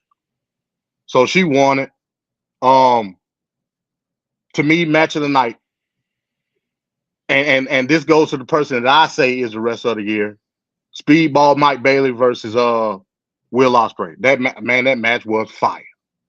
And it goes back to wherever Will Ospreay go, like he put on banger. So Will Ospreay won that match. You had the X Division Championship, Chris Sabin versus Kenta. That match was fire. Yeah, Kenta. Kenta. Yeah, Kenta. He went for the go to sleep and threw up the middle fingers. That was a CM Punk shot because they was in Chicago. so he did the CM Punk shot. Which CM Punk, honestly, he should. I think at least for that match, he should let TNA book him just for that match. He was backstage. Yeah, I heard that. I heard he was backstage. But yeah, he should have at least let them book him for that match. Kenta versus CM Punk. But Chris Sabin won that match. Another banger. The Monsters Ball. It was 4-way. PCO. Now you talk about old people. PCO might be the number one because that dude crazy. That's Bencat. You know who that is? That's one of the Quebecers. Yeah, that's Lafitte from the Quebecers. Yeah, the one that used to wear the eye patch, the pirate. Oh my God. Yeah. PCO was the same. It was PCO, Rhino, who else? Moose, and some other dude. I ain't know Steve Macklin. I think that was his name. I ain't know who he was, but that match was fire too. It sounds like PCO, big beefy son of a bitch. It was. It definitely was. All of them over 6'4". Well, not Rhino, but all of them big as hell. Even the Steve Macklin dude. PCO took some bumps in that match, and PCO damn near 60. I'm like, how is he doing that? He took a back body drop over the top rope onto the ladder. Well, don't tell Trevor that. He doesn't like elderly people fighting like that. Man, it was a couple times I thought PCO was gonna die. I was like, man, I don't see how a damn near 60-year-old man can be doing this, but he doing it. So what else you had? You had the knockouts match with Trinity and Mickie James. Now you talk about derriere action. Mickie James might be on that list because the outfit she had on, she looked stout as well. Yeah, Mickie James is fine. That's a nice looking white woman. She had an outfit on that night. It showed what it needed to show. But Trinity, she retained. Who else? Has she gotten any better in the ring? I mean, because no, she's not good. Mickie James carried that match. Okay, pretty much. Mickie James carried the match. She's not good at all. I'm gonna just keep it real. Wow. You know what I'm saying? And she's still doing the butt stuff. And Mickie James played to it. She played to it, but ultimately, yeah, Mickie James carried the match. You had the tag team match. The Rascals. I don't know who they are. Don't ask me. I don't know, but it was a good match. the Rascals versus ABC, Chris Bay, and some other dude from Bullet Club, and they won the titles. Chris Bay and I like Chris Bay. He all right, but they won the tag team titles. Then you had the main event. Am I missing a man? I don't think I am. You had the main event. Alex Shelley, he's the champion, versus Walking Weapon, Josh Alexander. That was also a good match. What is that name? That's what he called. That's what he called himself, the Walking Weapon. But it was a great technical match. It was great, and Alex Shelley retained. And then that's when they did the little video package talking about TNA and all that. It was a good show, man. It was a good show. What do you rank the show overall? I give it a 4. I give it a 4. I mean, what is up with the 4s today? Well, I can't give it a 5 because overall it's TNA, and they're limited to what they can do in terms of production, match quality, and quality of wrestling. I didn't know half the damn people that was wrestling, but it was a good show. You know what I mean? Okay. But like I said, I think they're trying to make a move to become relevant, in the spectrum of what wrestling is, and I think they can do it. I honestly think they can do it. Well, they need some sort of a major deal. That's the problem. That's the problem. Because Access TV ain't gonna do it. You know what I mean? No, not at all. Not at all. I don't have this confirmed. It's the only reason I don't have it on my list of things to run down for the show. But they do say that CM Punk was backstage, and there are rumors. Rumors are like, rumors are rumors, but that there's a possibility he may be interested in doing some business with TNA. What do you think that would do for them? A lot. I heard the same rumor with Will Ospreay, because they offering Will Ospreay to go back home because he don't want to have most of his time in the States, which I understand. He's from the UK, so they giving him a lax schedule then, basically. Right. So it Will Ospreay and CM Punk in TNA, people will watch.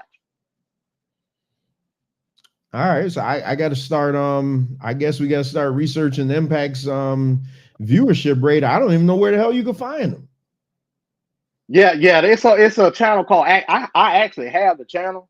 The way I was able to watch it this weekend, it was a bootleg stream pretty much, and I was able to watch the whole thing. It was a guy talking. Well, we don't want to admit that on the live airwaves. Oh, my bad. Hey. What do one of their pay-per-views go for? It was on Fight. It was on Fight for pay-per-view. I don't know how much it was. I'm guessing maybe $40, maybe $30. Oh, that's crazy. See, that's what I'm saying. Bro, WWE done killed the pay-per-view game.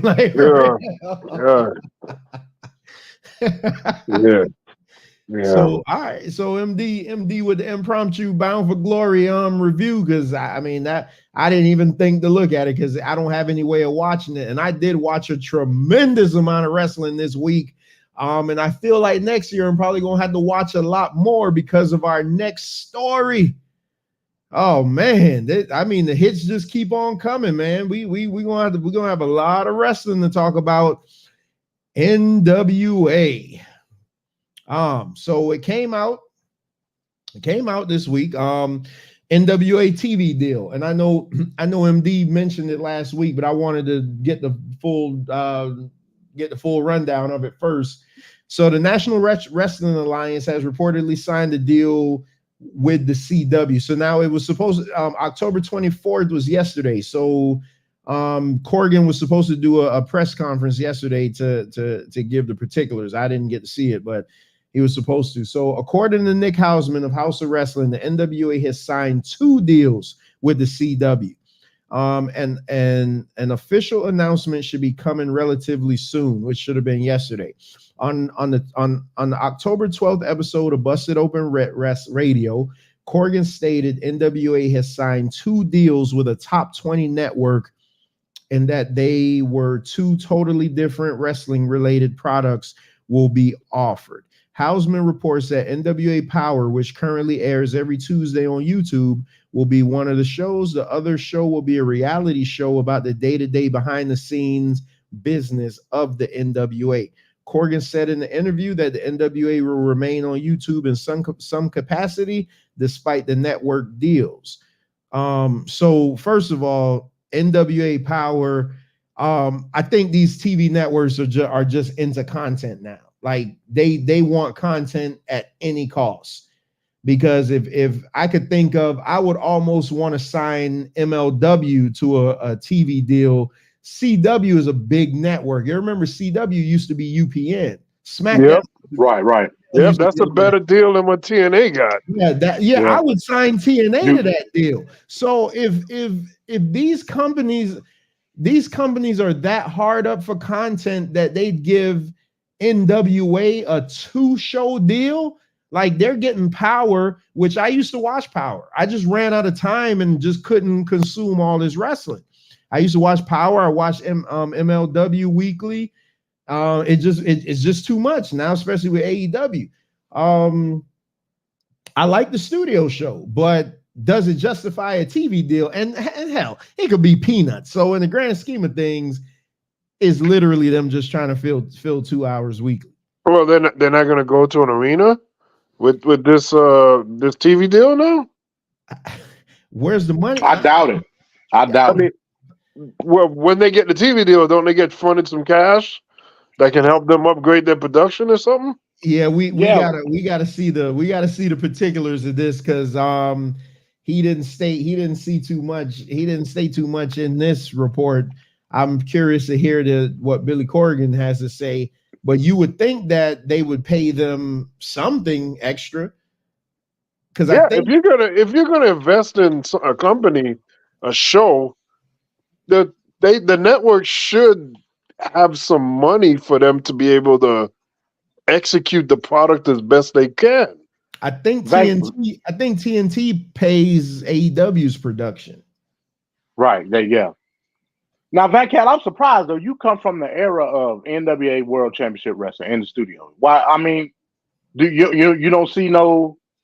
You don't see. I'm not necessarily saying nostalgia, but you don't see the nuances behind having a show like that. I get what you're saying, MD, but I'm just saying they need to come out of that already and get to a certain level now. I think that's the beauty of the show, though, Van Cat, the studio show. Yeah, that's what they want to buy. They're trying to recapture NWA Power Hour and all that stuff we used to watch. Main event. So they got a 2-show deal. Don't tell me you're gonna have studio show on both shows. The other show. No, the other one is a reality show. It's a reality show. That doesn't count.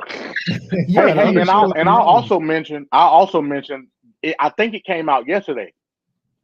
I think Billy Corgan is trying to bring the territories back.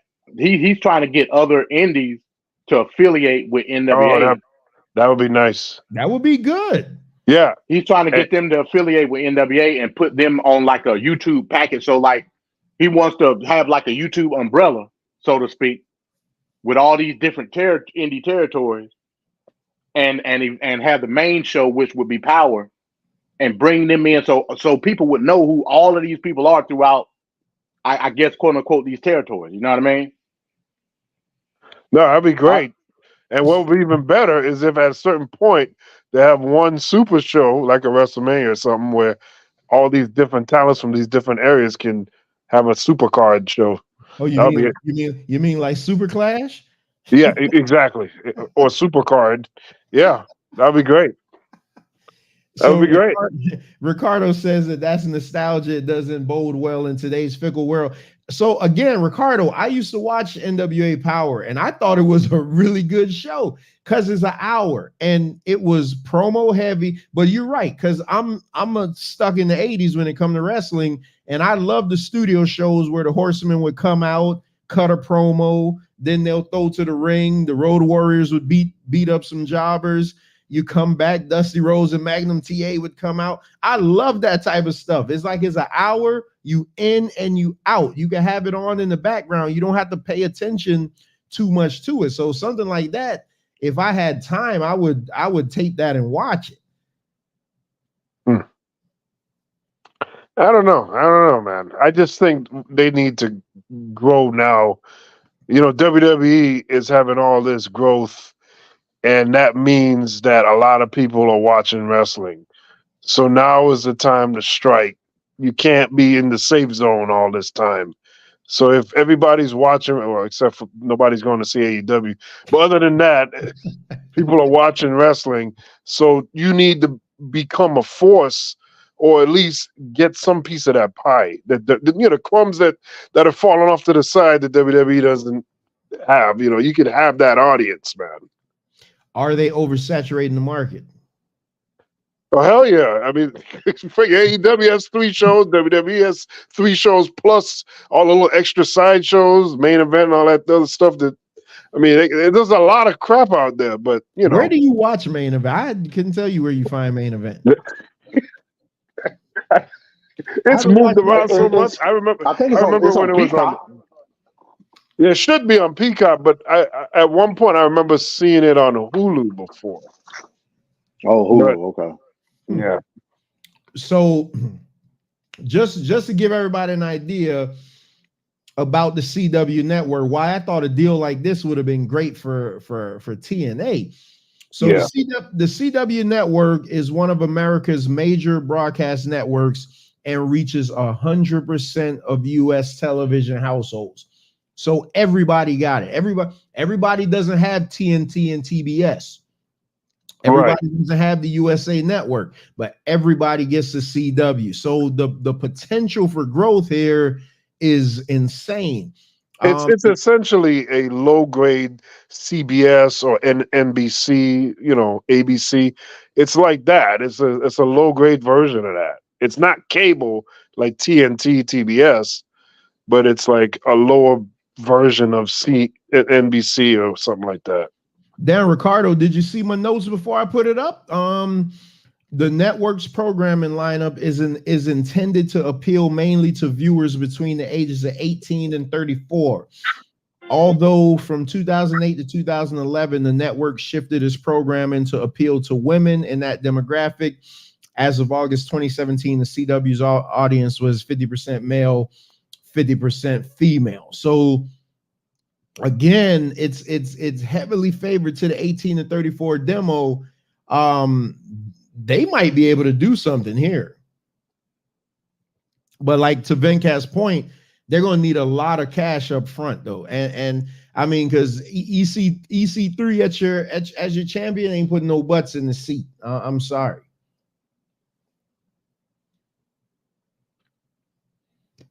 I guess y'all agree. All right. Sorry, Treasure. I just I stepped out for a moment. I missed that last part.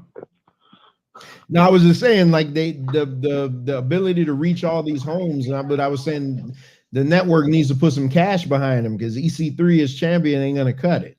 Oh, of course, yeah, exactly. That's all they need. They just need an opportunity. What's that, MD? Yeah. No, I was saying star power, period. Where is it at? Well, they're going to have to cultivate their own stars, but they can't do that if they're not being able to be seen.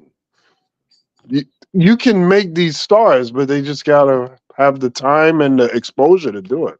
You don't have to be WWE. Can you imagine I'm rolling out the red carpet for my new show and I show you that the NWA champion is Trevor Murdoch? Can you imagine how the channel that's horrible. How the clicker's going to change? Or if I show you that the champion is Brodus Clay, can you imagine how the clicker is going to change? Come on, man. But then it's not only that, it's that small studio setting. So that's what I was saying, they got to make a move towards something that, I'm not saying a huge arena, but just something that just looks different than what they've been doing. They can't go on a TV deal with the same look as the YouTube channel. They can't do that. Yeah, well, we'll keep updated on that. So now here's a story that comes from ringsidenews.com. I don't even want to get this guy the lame duck because he's just doing what his boss tells him. But Tony Khan should get the lame duck again. Just for this. Paul White plugs buy one, get one offer for AEW show during Ohio Valley Wrestling appearance.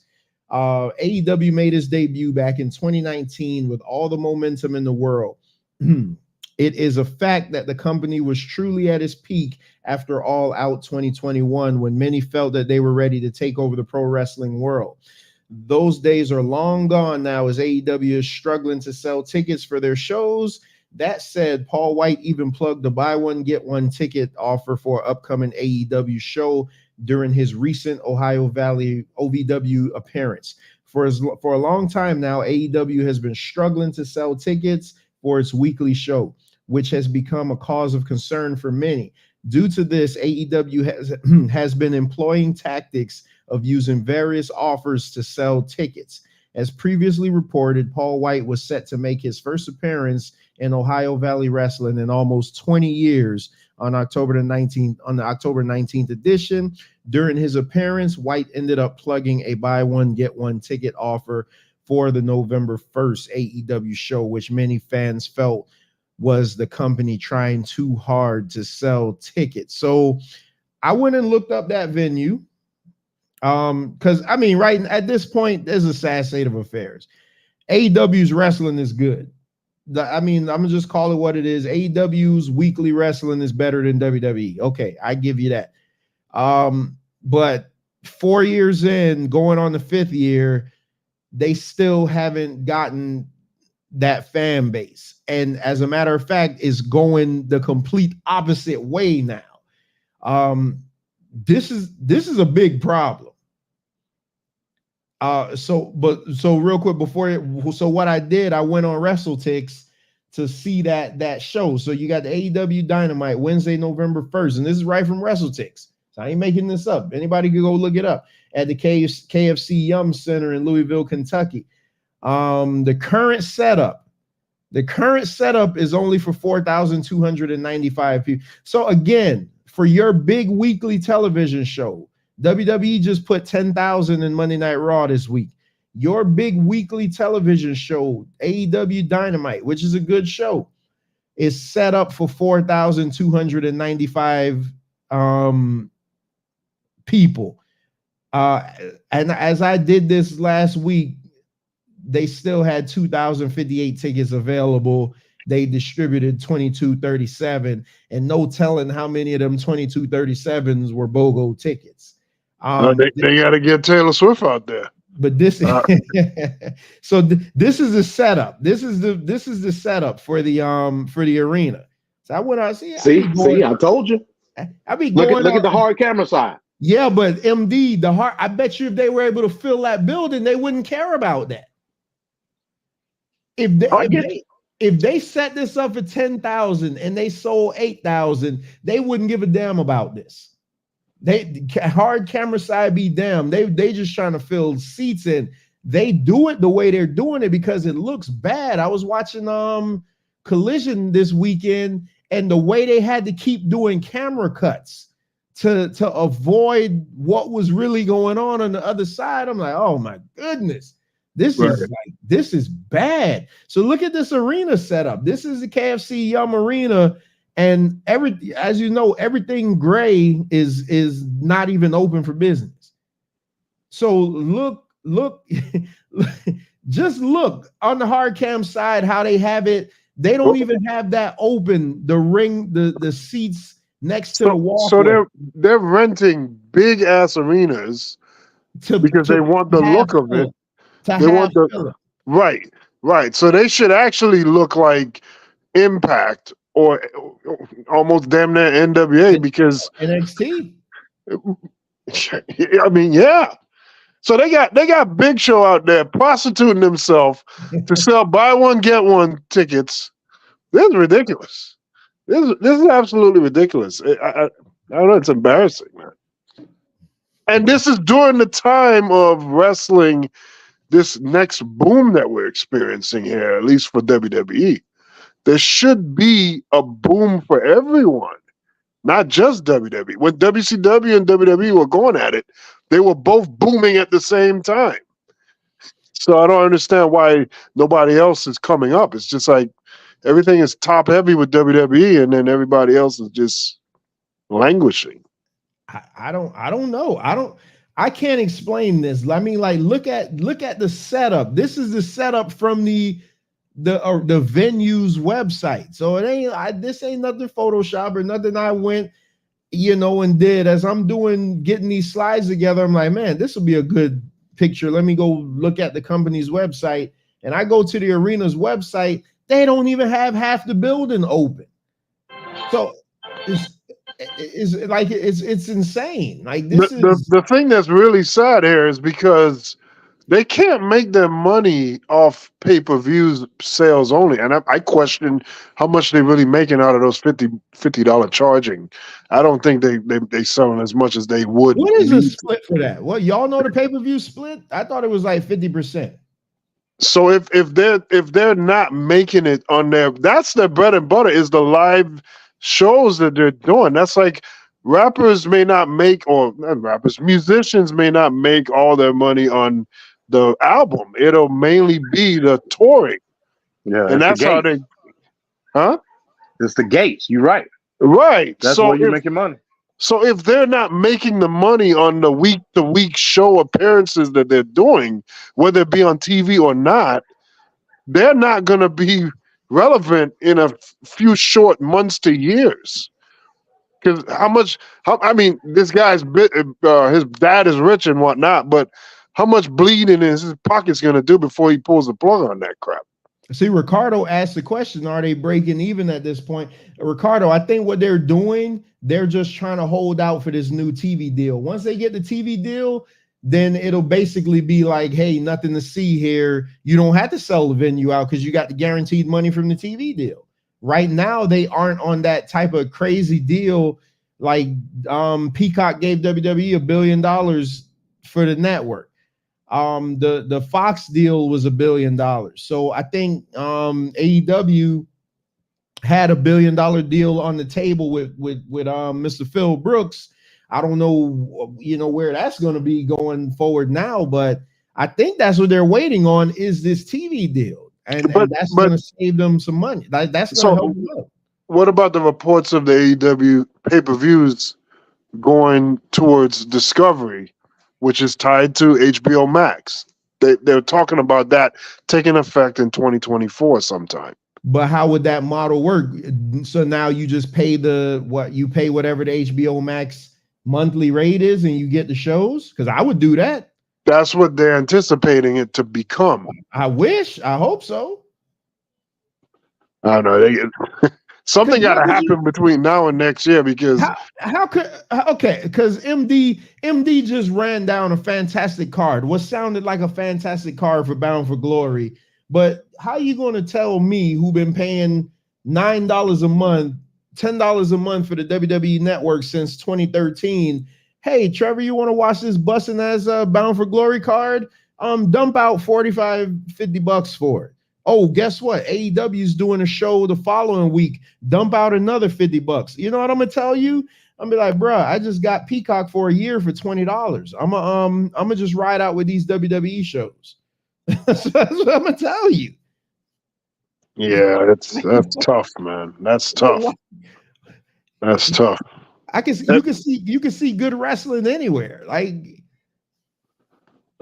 the opportunity is in the streaming, man. Like Netflix should have a live weekly wrestling show on there, whether it be NWA, TNA, or AEW. Somebody should be trying to make that happen. If not Netflix, Amazon, it needs to be one of those. That has to happen because that's the only way they can fight against WWE. They shouldn't even worry about WWE. They need to fight against those empty seats. Because that's the biggest fight that they're losing right now. Those empty chairs are just killing them right now. Yeah, I mean, I just in this cash strap, everybody's so cash strapped as it is, and you yeah, it's crazy. But I forgot. Shout out to Mike, man. He says his daughter still had like 100 fever, man. So hopefully she get better, man. Make sure you're keeping her hydrated. So I do want to get, so I got 2 stories left. All right, I'm gonna preface this. We will when this happens next year. This is me prefacing this. I'm not so much the MD. This is the VanCat. we will do a Sting complete retrospect on his career when he retires. I promise. This tonight is not that. So don't go down memory lane too much, because I still got something else we got to get to after this. So the news came out this week, and it was the title of tonight's show. Sting to have a retirement match at AEW Revolution 2024. So this comes per the Wrestling Observer. Man. So Sting has announced his retirement plans after mentioning his AEW ring debut was at Revolution 2021. Sting said that his final match will be at Revolution 2024. He finished his promo by saying that the only thing for sure about Sting is that his retirement is for sure. So Sting comes out to do his promo. I mean, this was only fitting that Tony Schiavone be the man in the ring with him. I mean, outside of Jim Ross, who else? And by the way, I'm gonna tell you just a side note. AEW's commentary is fantastic. And Jim Ross needs to hang it up. Excalibur, Taz, and Tony Schiavone are such good straight men. And I think whenever Jim Ross comes in, he just completely messes everything up. So I just wanted to get that out of the way. So Sting started his promo on Wednesday by bringing up names. At least he's not Wade Barrett. By bringing up names from the past. That nigga horrible, man. Such as Lex Luger and Hulk Hogan. He also brought up he crazy. He also brought up Ric Flair, who he thanked for putting him on the map at the first Clash of Champions and then later at the Great American Bash 1990. And I know Venkat trying his hardest to hold up, giving us a history lesson for this one, where he defeated Ric Flair for the World Heavyweight title in 1990. He said he brought up retirement once before in 2015, but it didn't sit well with him. He then announced his retirement for next year. So he brought up Great American Bash 1990. We know the story. Me and Venkat went into detail about that on the previous show when we were just doing the podcast. That was a great night. Ric Flair did promise the belt to Sting, even though Lex Luger should have got a run with it. I think Sting stood in the way of Lex Luger really being great. But yeah, Wade Barrett is good. I don't know what the hell he don't like British people. That's probably what that is. But no, I have no problems with British people. Lord Steven Regal is great. British Bulldog is great. Wade Barrett, trash. Straight trash. On the mic and in the ring. Simultaneously. No, he was good in the ring. So Sting's going to retire. He came to AEW in 2021. He's announcing his retirement at Revolution next year, 2024. So Sting in AEW. What's your guys' thoughts on Sting in AEW? Great. I think it was just for him to have that run that he had in AEW for what WWE did to him. You know what I mean? So yeah, I mean it's great. I'm interested to see who his last match is going to be, though. That I they hope need it's to not ship Darby. Great Muta out there. I hope it's not Darby Allin. I hope not. You know what I mean? Jeez, wouldn't that come full circle? So I got a feeling that's who it might be, but it is what it is. Yeah, great run, great AEW run for Sting. Hell yeah, they almost destroyed him at WWE, literally and figuratively. I mean, the friggin' Seth Rollins tried to kill this guy, unnecessarily did that move on him, almost ended his career. So that was great that he was able to come into AEW, and he pretty much added on to his legacy, I think, while just being in the background. It was pretty good to do that. He was a supporting guy rather than being a lead guy, and still came out good. And I was shocked when he came to AEW because I thought it was over. So that was great to see that. Let the voice of reason say something real quick. Oh Lord. The only mishap WWE had with Sting is not having him wrestle the Undertaker. Y'all could continue. I agree.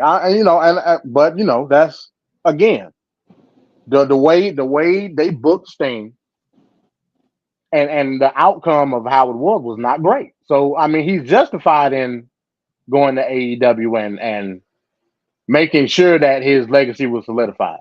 His legacy was not solidified in WWE. Period. So I mean, you got to give that credit, Trevor. You got to give that credit.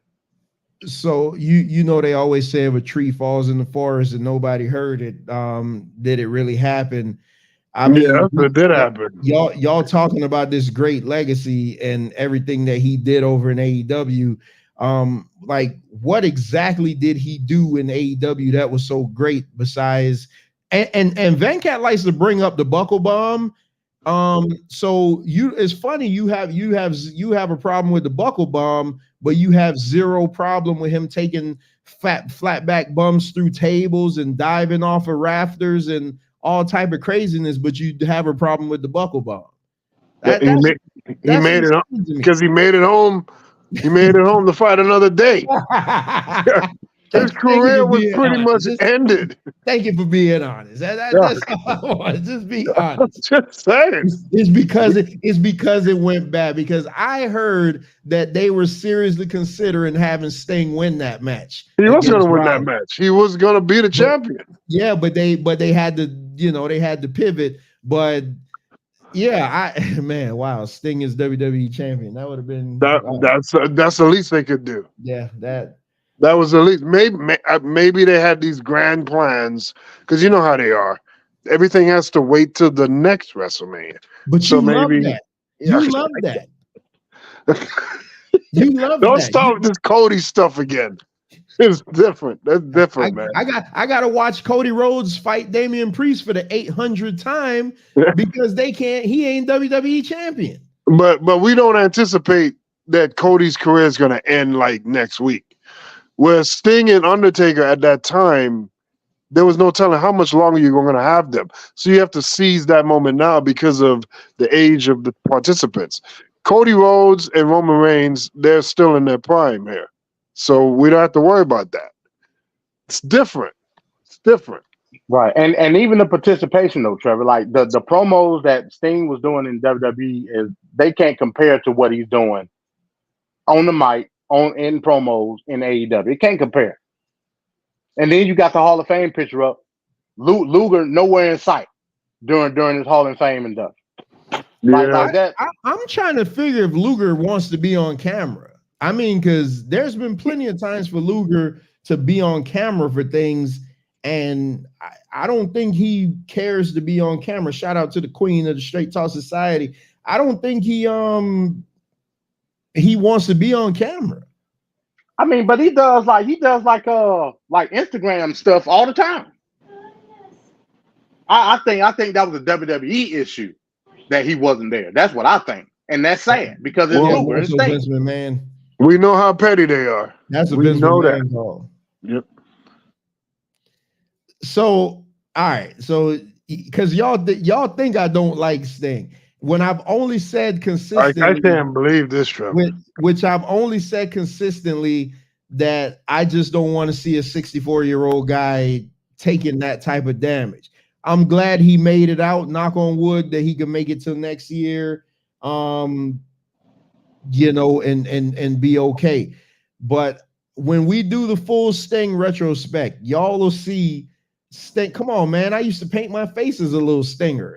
Sting. Nah, you were doing that for Ultimate Warrior. Nah. Well, yeah, hell yeah, because Ultimate Warrior is a man. But Sting, hey, listen, I could go down memory lane with you too, man. Like I remember, I still to this day, this happened, damn near 30 years ago, that Clash of the Champions when they hurt his leg, when Rick Rude hurt his leg and they did the 20 count for him to get to the ring, how we all were cheering, and then his music hit when he hit the ramp and Luger ran down there and they started fighting and he military pressing, blah, blah, blah. Man, I got Sting stuff for days, man. I don't like to see your childhood hero. I don't want to see Dan Marino come out of retirement to play behind the Miami Dolphins' third string offensive line. And what I'm saying is I don't want to see somebody like Sting come back, what I think is unnecessarily, to take unnecessary table bumps and garbage matches, and I'd at least like to see him be TNT champion or something like that. This guy hasn't been next to a title belt. They got 10 of them. They could give him one of them. He could be the Mid-Atlantic champion or something. But that wasn't the purpose, though, Trevor. At that stage, is like they're bringing everybody in the world to try to get Darby Allin over. Like, that's the problem. That guy.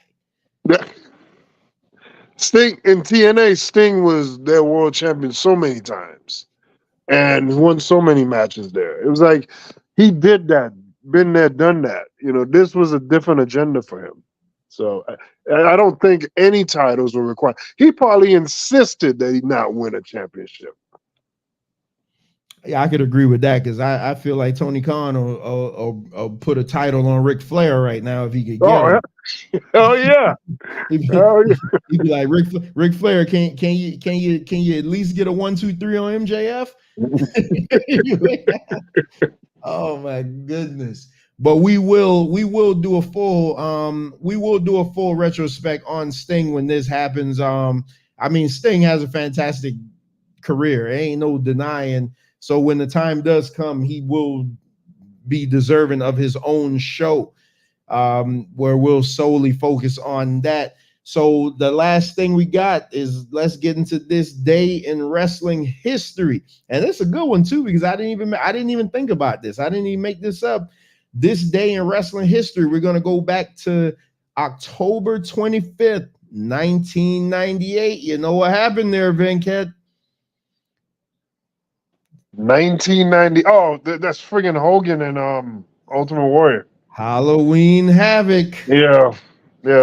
Let's go. The worst match and the best match because you had DDP. Let's take a trip down memory lane. So October 25th, 1998, WCW's annual Halloween Havoc pay-per-view was held in the MGM Grand Arena in Las Vegas. Look at that set. Look at that set. This is the thing people don't remember about that show due to the complications about the runtime. 3.5 hours instead of his usual 3 hours. A lot of stations showing the pay-per-view cut the show off before it ended, meaning that the main event wasn't seen by fans at home. Because of this, the main event was replayed the next night on Nitro. Listen to this viewership. We talk about Monday Night Raw only garnering a 1.4 million. The main event to that match was replayed the next night on Raw in front of 7.78 million viewers. That's a different time, though. Which was the most for any wrestling match on cable up until that time.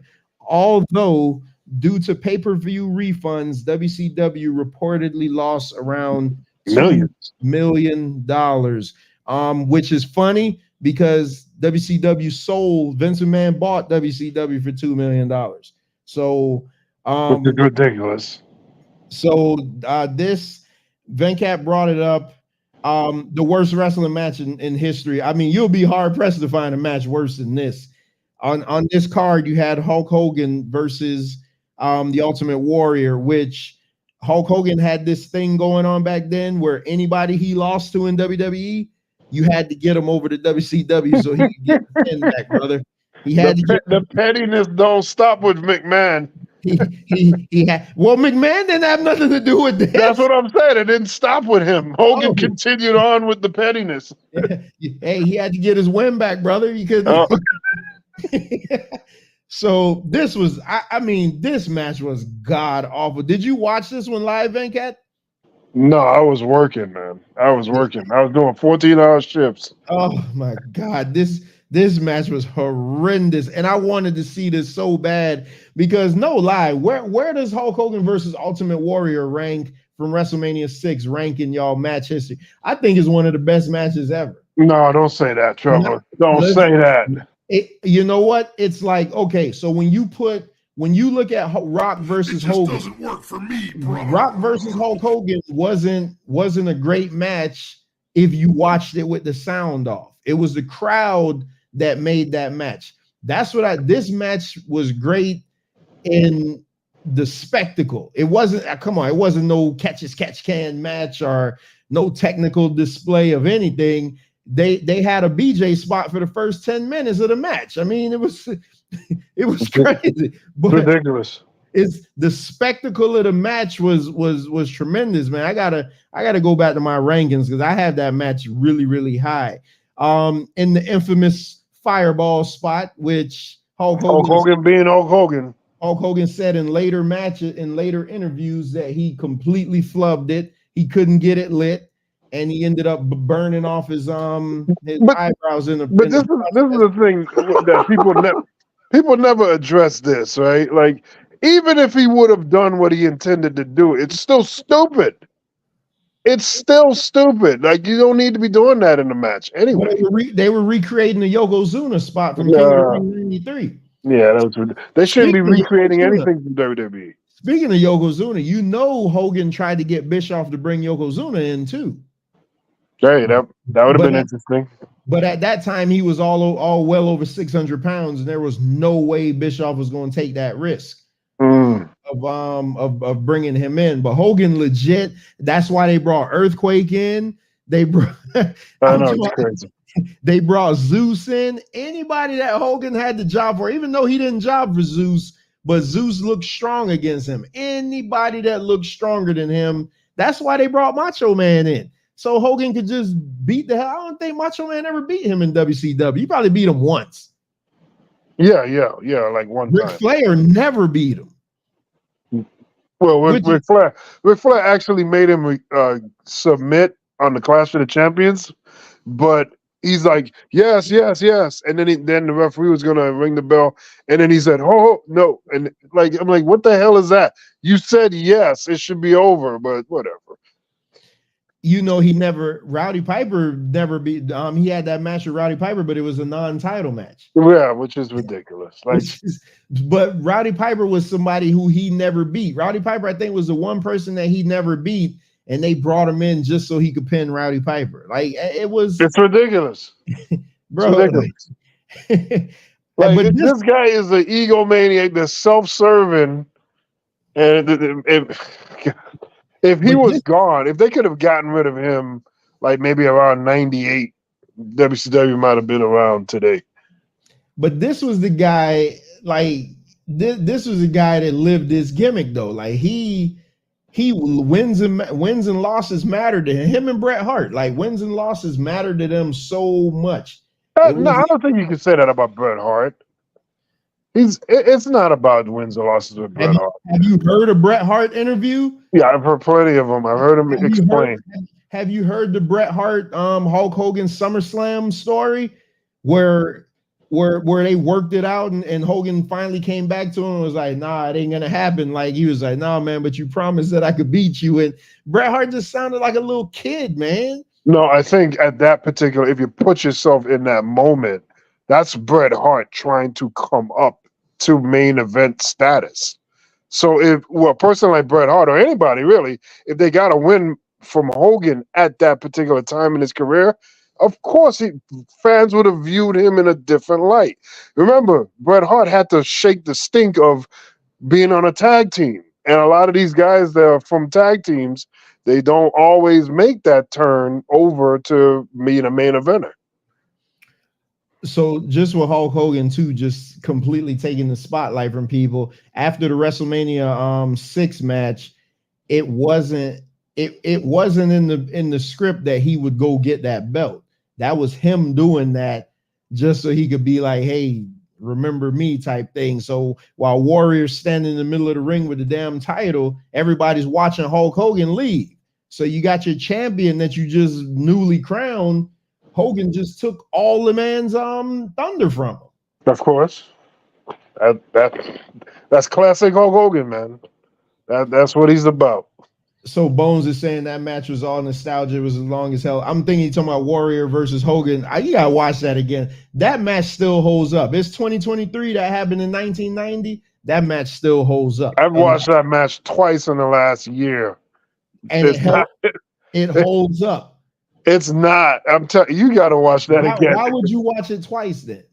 Because one time it was because after something you said, I looked at it again, and another time I was going through my old stuff. I was like, "Oh, let me just watch." So I skimmed through the whole WrestleMania 6. Sometimes I do that. Now, why would you do that? I always do stuff like that. Those early. I bought RoboCop. I bought RoboCop on 4K. I just wanted to see how the disc loaded. I saw how good the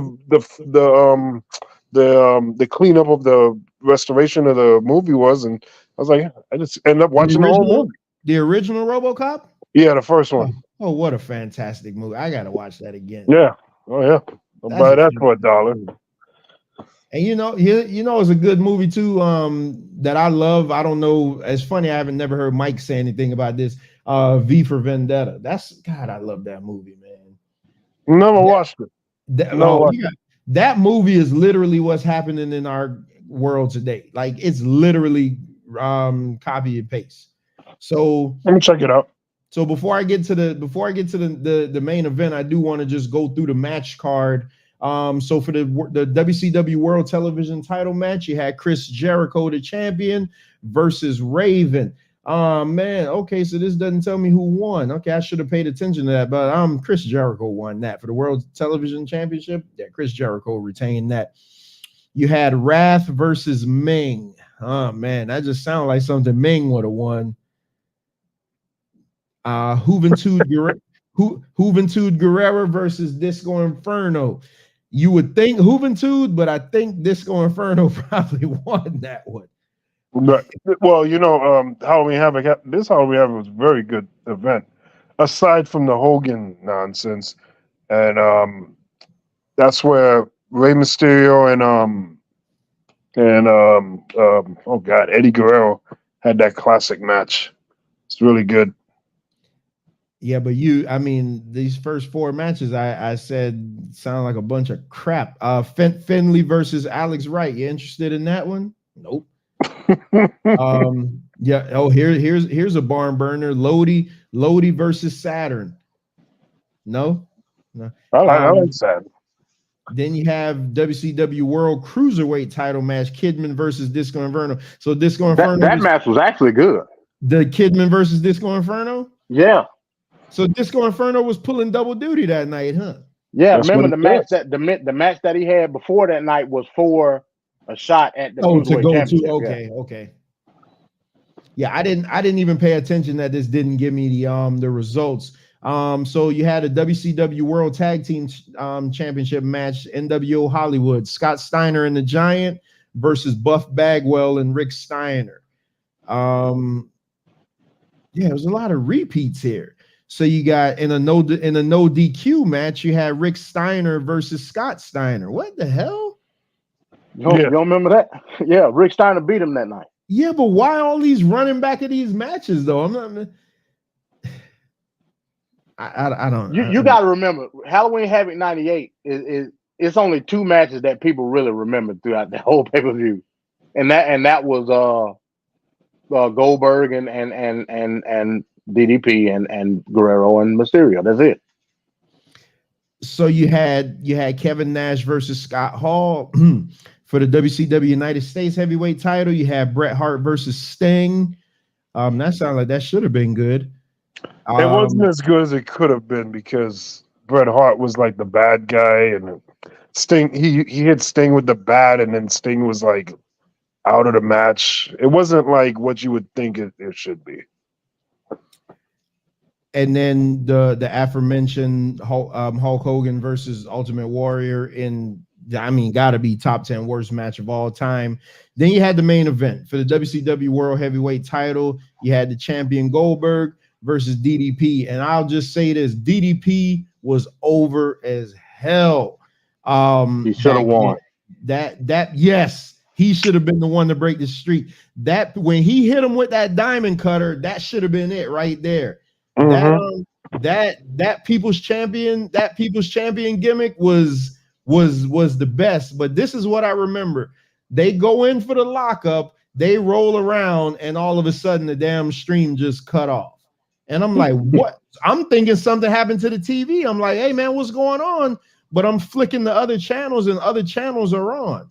So they and even commentary, because WCW commentary back then used to bury them a lot. They were like, they're like, man, we kind of running kind of late here. It's like, well, I guess this match is about to get started. I could hear Tony Schiavone saying that like it was yesterday. He was like, well, I guess we're about to get started with our main event, and then it just went off, and that's where the problem was. Everybody got to watch it for free. So it was at this lockup that they ended up tussling out of the ring, and then the stream just cut. But it was a really, really good match. I want to say it's probably Goldberg's best match in WCW. I can't think of a better. No, he had a lot of good matches in WCW. What was better than this? I'm not talking about the moment with him beating Hogan. That was not that. I ain't even bringing that up. He had a series of matches with Sting. He had that match with the Giant. I like that match. That's a fun match. He had the Kevin Nash match. That was a great match too. Yeah, so a lot of great matches. You mean to tell me that the Kevin Nash match was better than this? I'm just saying that he had some. This is his best match. This is his best match. No, I'll say his second best match to me is him and Raven for the United States Championship. Oh, that was awesome. That was awesome. And then that he beat, and that's when he went for Hogan the following week or the week after in the Georgia Dome. That Raven match was pretty good. Yeah, because the whole damn flock came out there when he hit that big guy in the head with the sign. Yeah, that was but yeah, this so WCW had to refund everybody. You know, they lost $2 million on this. So you could imagine whatever after they paid out whatever they had to pay out to the cable companies with refunds, that they couldn't have made nearly the money that they were supposed to. Yet another event that WCW had something on fire, because DDP at the time was he was smoking hot. Yeah, DDP was hot, man. Like he was on fire. And WCW is known for screwing the pooch. I mean, let's go back to Starrcade. Was it Starrcade 97, 98 with Hogan and Sting? I mean, you built that up for 18 months and then you just crap. The greatest wrestling entrance of all time was Goldberg this night. Yeah. Of all time. Wait a minute, you saying that's Sting and Starrcade entrance? No, I'm talking about Goldberg. Halloween Havoc. I'm talking about this match. Okay. That was the greatest entrance of all time. Did you like when they changed his music to that Megadeth? Hell no. It was like for a time they changed Stone Cold's music too. I don't know why they went to a more faster type music. I don't know why they do that. Mm-hmm. If it ain't broken, don't fix it. I mean, don't mess with it. So, but that was this day in wrestling history. It's just funny that NXT just did a Halloween Havoc, and which I didn't even remember about when I was pulling this up. And then we go back to WCW's Halloween Havoc 98.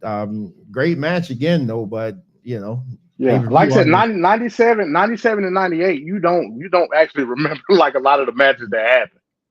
Those are the two matches that come up throughout the history of Halloween Havoc. Like I'm talking about my history. Y'all may be different. But 97 it was all about Eddie and Mysterio, and this one it was about Eddie and Mysterio was 97. Okay. Yeah. Because that's when Mysterio had that purple complete the purple bodysuit. Yeah. That's top 5 match in Halloween Havoc history right there. I think I had that match on my top 10 list of all time, if I'm not mistaken. Yeah, I think we all did. Yeah, I think that was a perfect match. So yeah, there we have it. Oh my God, see, I love it, man. Less than 2.5 hours, man. That's what I'm talking about. And we had basically a 10-minute intro. So that's it, fellas. We're done. Yeah, Ricardo saying V for Vendetta was awesome. Yeah, I V for Vendetta, I was listening to a top 10 list on it today, just of all the hidden gems in that movie. It just made me want to go back and watch it again. I already watched it probably like 4 times, but that movie was fantastic. I ain't seen that movie in a while. It's been a long time since I think I went to go see that movie in the movies, I think. Yeah, I watched it in the movie theater. That Yeah. man, that movie was fantastic. That is a fantastic movie. So, all right, fellas, we done. We done. Great show. All right. Great show.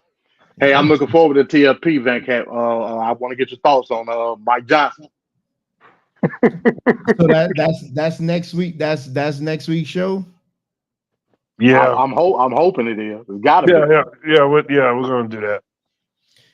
All right, so y'all make sure and tune in to Take Fist Politics next Tuesday at 6:05.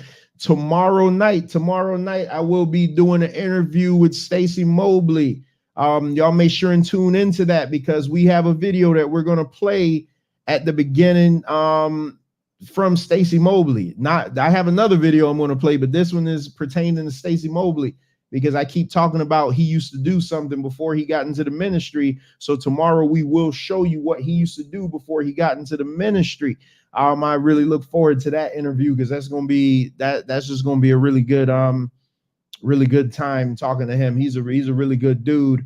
I gotta call Dr. Mia because this Friday we're supposed to be having straight talk therapy sessions.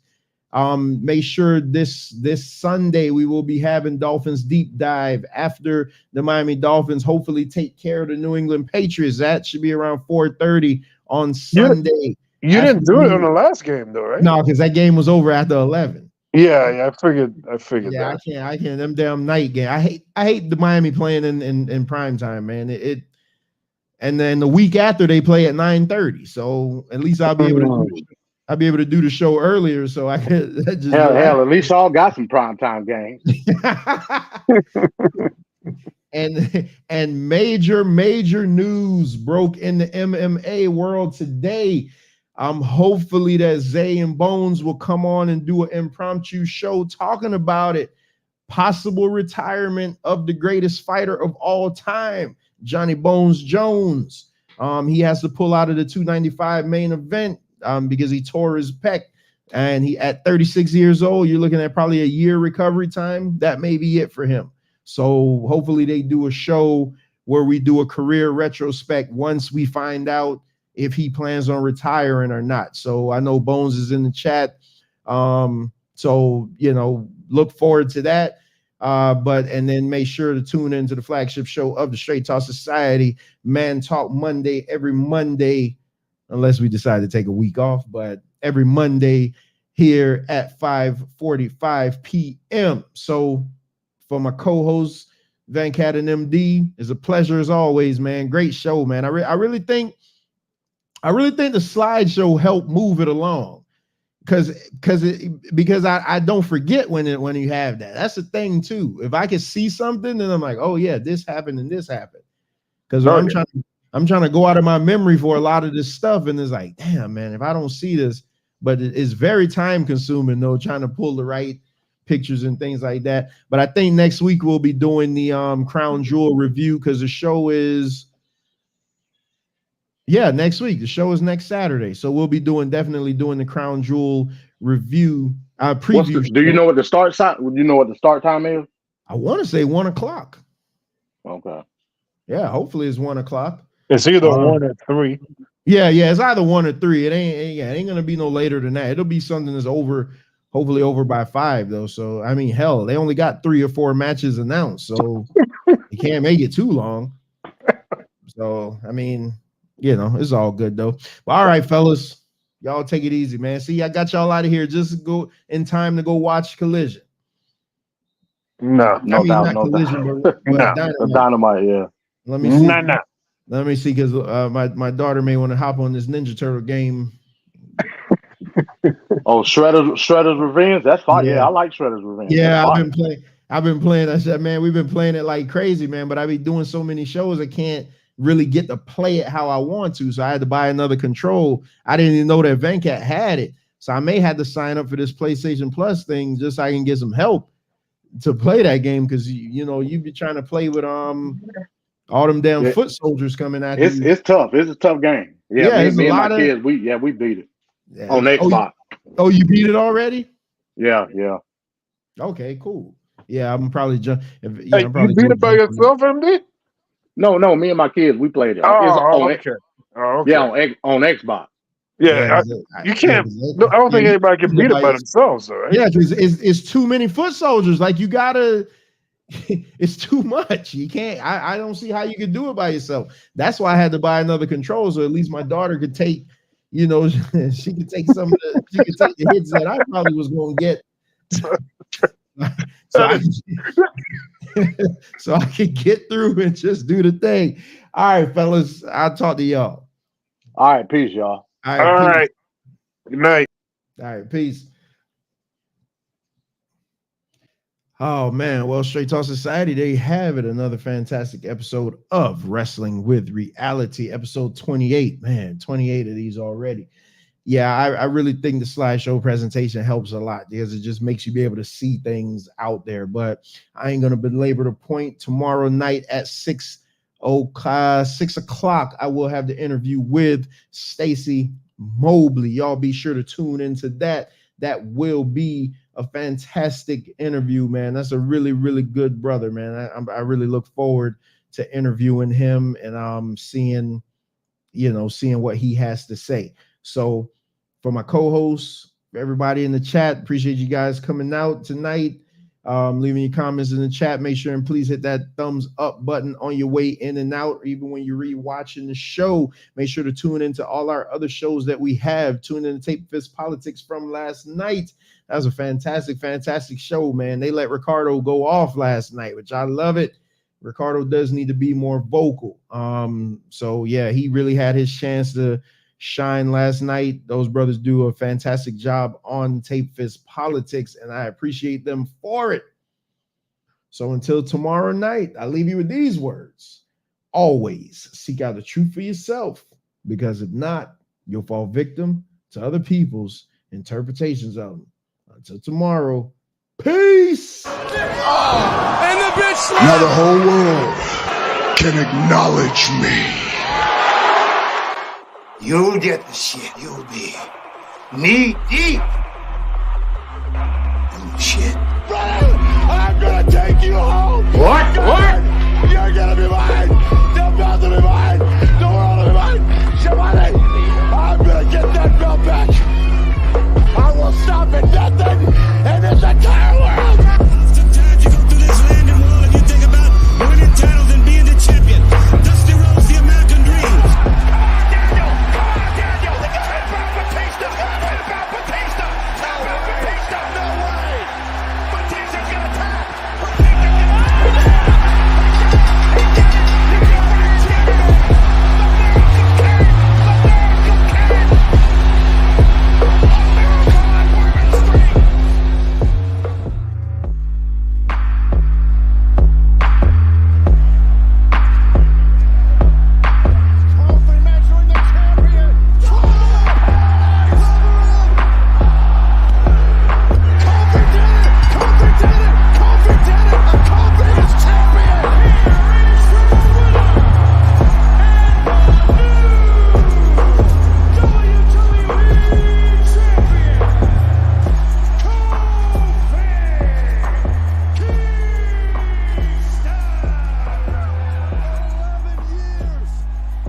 Promotional consideration paid for by the following. Turn snack time into fun time. The great mouth-watering flavors in one convenient pack. Great taste and hard to resist. All natural flavored mouth-watering. New great tasting. The new champion of durable flavors. Eat. Yeah, man. Take my glory when me creating myself and give Jesus.